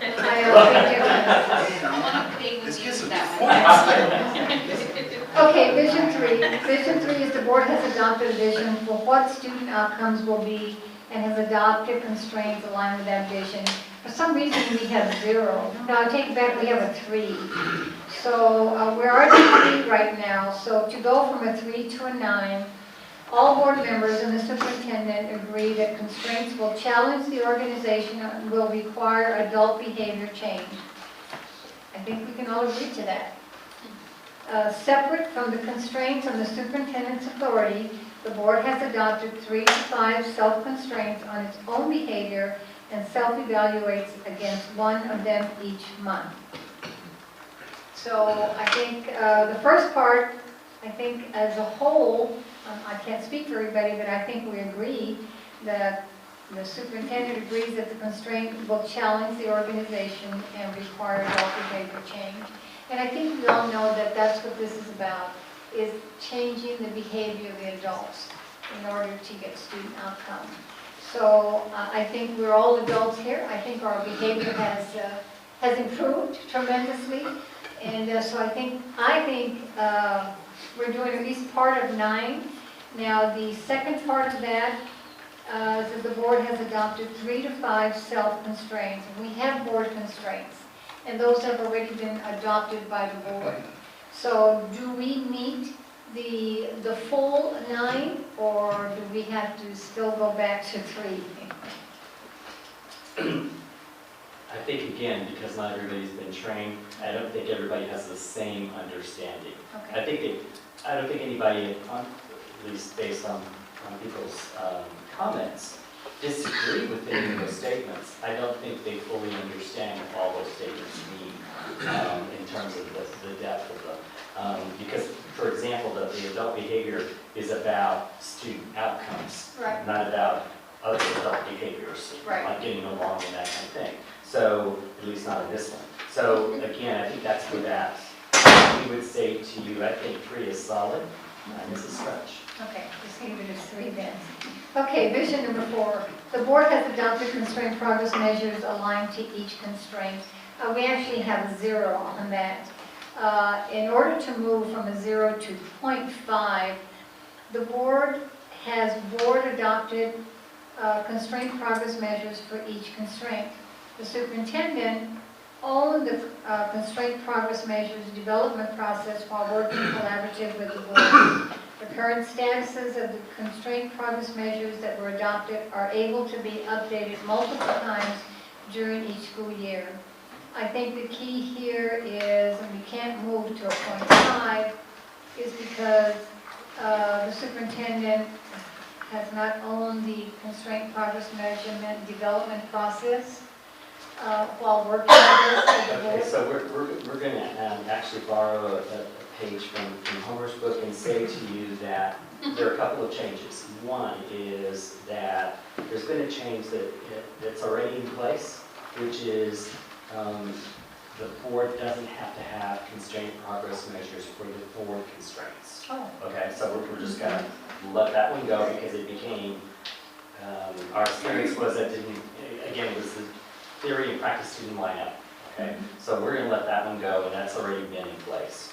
The person who sits in the chair that currently Mrs. Beck was sitting in, and when she came into it, that came kind of with the job. Okay? So, and obviously, there's been conversation about these constraints. I've reported on them tonight, so I think that's fair. So we would say to you at least a 0.5. Yay. Unless y'all see it differently. Okay, board members, do we agree that we should at least get a 0.5 on this? Awesome. Okay, moving on. The new book says 1. You were correct. You know, you give them a little bit. I'm just saying. In the new book, all of the 0.5s have been taken off.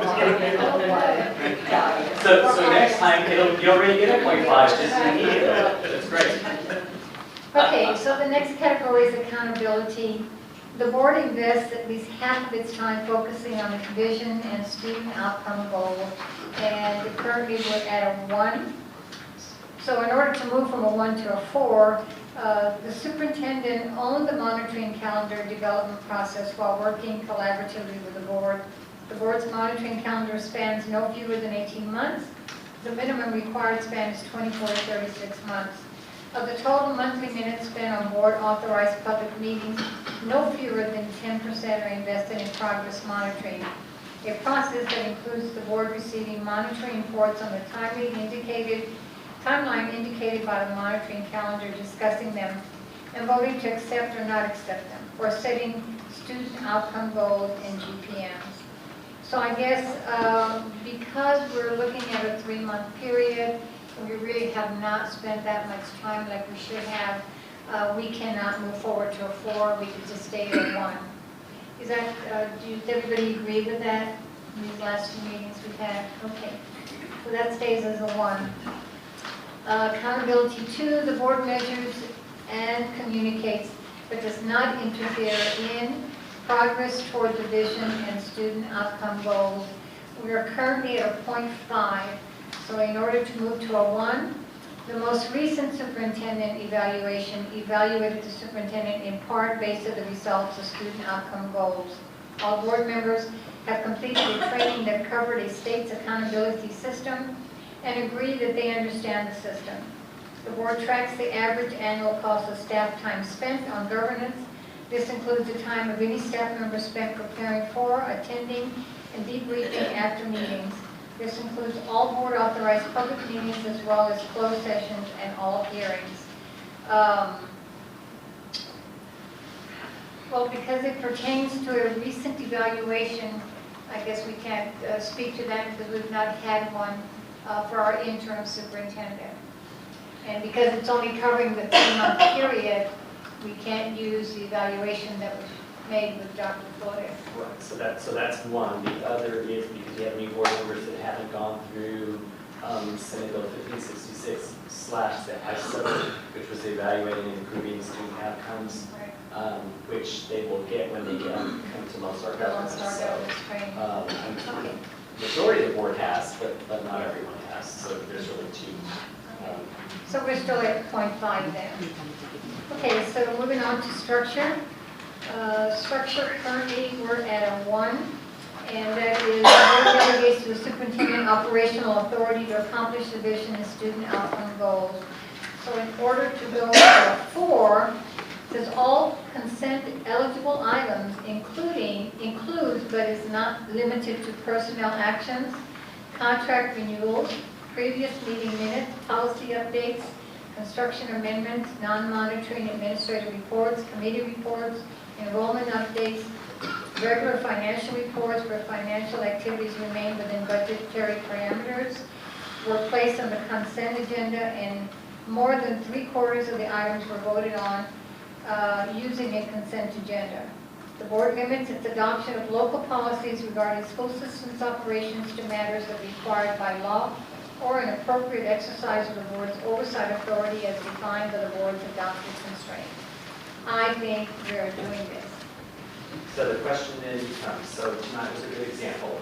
We did 100% consent, nobody pulled anything. Right. So you were applying here. So the question then becomes, over the last 3 months, were there any times when we pulled consent items that would have brought us below 75%? I can't speak to that one, so that I don't know. No, I don't think, we may have pulled items, but I don't think to that extent. Okay. No, Okay. I don't think so. And then as far as the limits, the adoption of local policies, we really haven't had any policies come to us. So, So the only thing you've done probably is update 114. and we did update our board operating procedures as well, I think, so. Okay. So then we can move into a 4. Is everybody in agreement? Okay. Good. You're moving. Yes. Okay, advocacy. The board promotes the vision. And under advocacy, we actually had a 1 when we started, and we lowered ourselves to a 0. But I think we met the 1 requirement, and we should start there as a 1. So in order to move from a 1 to a 3, board members have hosted a community meeting to discuss progress towards student outcome goals at each feeder pattern with low-performing campuses during the previous 12-month period. I can tell you right now, the last 3 months we have not. So we've not met the requirement to go to approaches at that level. And then it says the board has provided time during regularly scheduled board authorized public meetings to recognize the accomplishments of its students and staff regarding progress on student outcome goals. I'm trying to remember, have we had recognition on students for their achievements? I don't think we have in the past 3 months.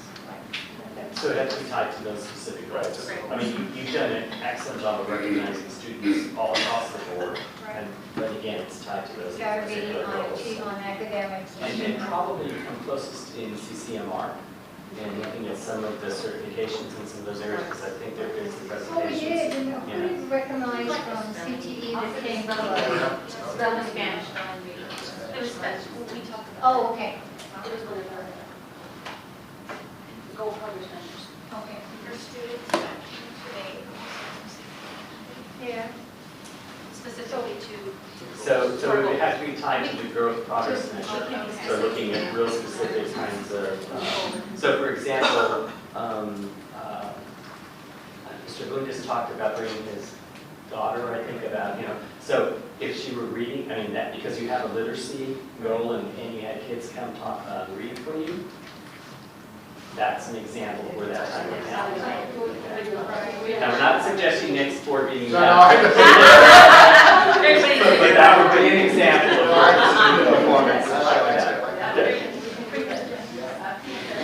Okay, so I guess moving on, then under advocacy, we still have a 1. And then the last one is unity. And unity, we are at a 9. And in order to move forward to a 10, it says the board received a certificate of completion. All board members and the superintendent attended the entirety of both days together from TEA for the Lone Star Governance Workshop. We've not met that yet. Each quarter, the board unanimously agreed that all board members adhere to all policies governing board operating procedures during the previous 3-month period. I think we've all agreed to that. We've not had all the training. And the board completed the most recent quarterly progress tracker, and the board unanimously voted to approve. All the board members and the superintendent agreed that none of the board members had given operational advice or instructions to staff members. I think we could, at the next quarterly tracker, if we can get this training completed, I think we would be able to move from a 9 to a 10. Mr. Votto, do you agree? I think you're going to be moving from a 3 to a 9. Because under 9, it says, all board members have completed all statutory required trainings. So there's some orientation to the code, and there's some... So we go to a 3. Right. Okay. But again, I think in the next quarter, again, that's very, very doable, because the orientation to the code is in 120 days. Kevin, you've been to it, so we have 2 that need to do that here. You've got the biggest time frame, so that's, and we did, I sent to Michelle, we have one coming up this next month on the 11th of February. So if that date works for you guys, then And what training is that? that's the orientation to the code. That's the one that's required, the 3 hours for all new board members that only comes to the service center. Okay. Ms. Barber, did you make note in your calendar? Yes. Oh, and Stacy, since we're teachers. Yeah, we talked briefly earlier. Okay. All right, so that leaves us with a 3. So at this time, Michelle, what is our total? 29. Okay, so our total is now 29. So we've gone from 17.5 to 29. Awesome. Good job. Okay, I think, does that conclude our progress tracker for Sure. this evening? Any other questions? Any more questions for Mr. And then when we move to the new one, you'll automatically bump up. Next time. If I may be recognized. Yes, please, Mr. I just want to thank you guys again. I mean, you guys are phenomenal. From the first time that I started your class to now, thank you. Thank you all very much. Thank you so much. Okay, board members. Now is our closed session. The board will now go into closed session pursuant to the Texas Open Meetings Act, Texas Government Code 551.071, 551.072, 551.074, 551.076, 551.082, and 551.0821. Number 1 is discussion concerning personnel matters pursuant to Texas Government Code Section 551.074, and the time is 9:46.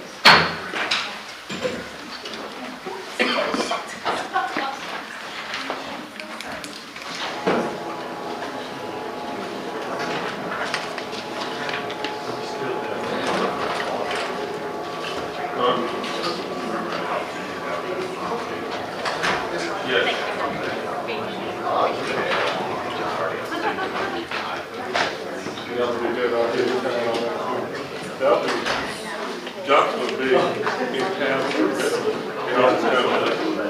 Okay. Good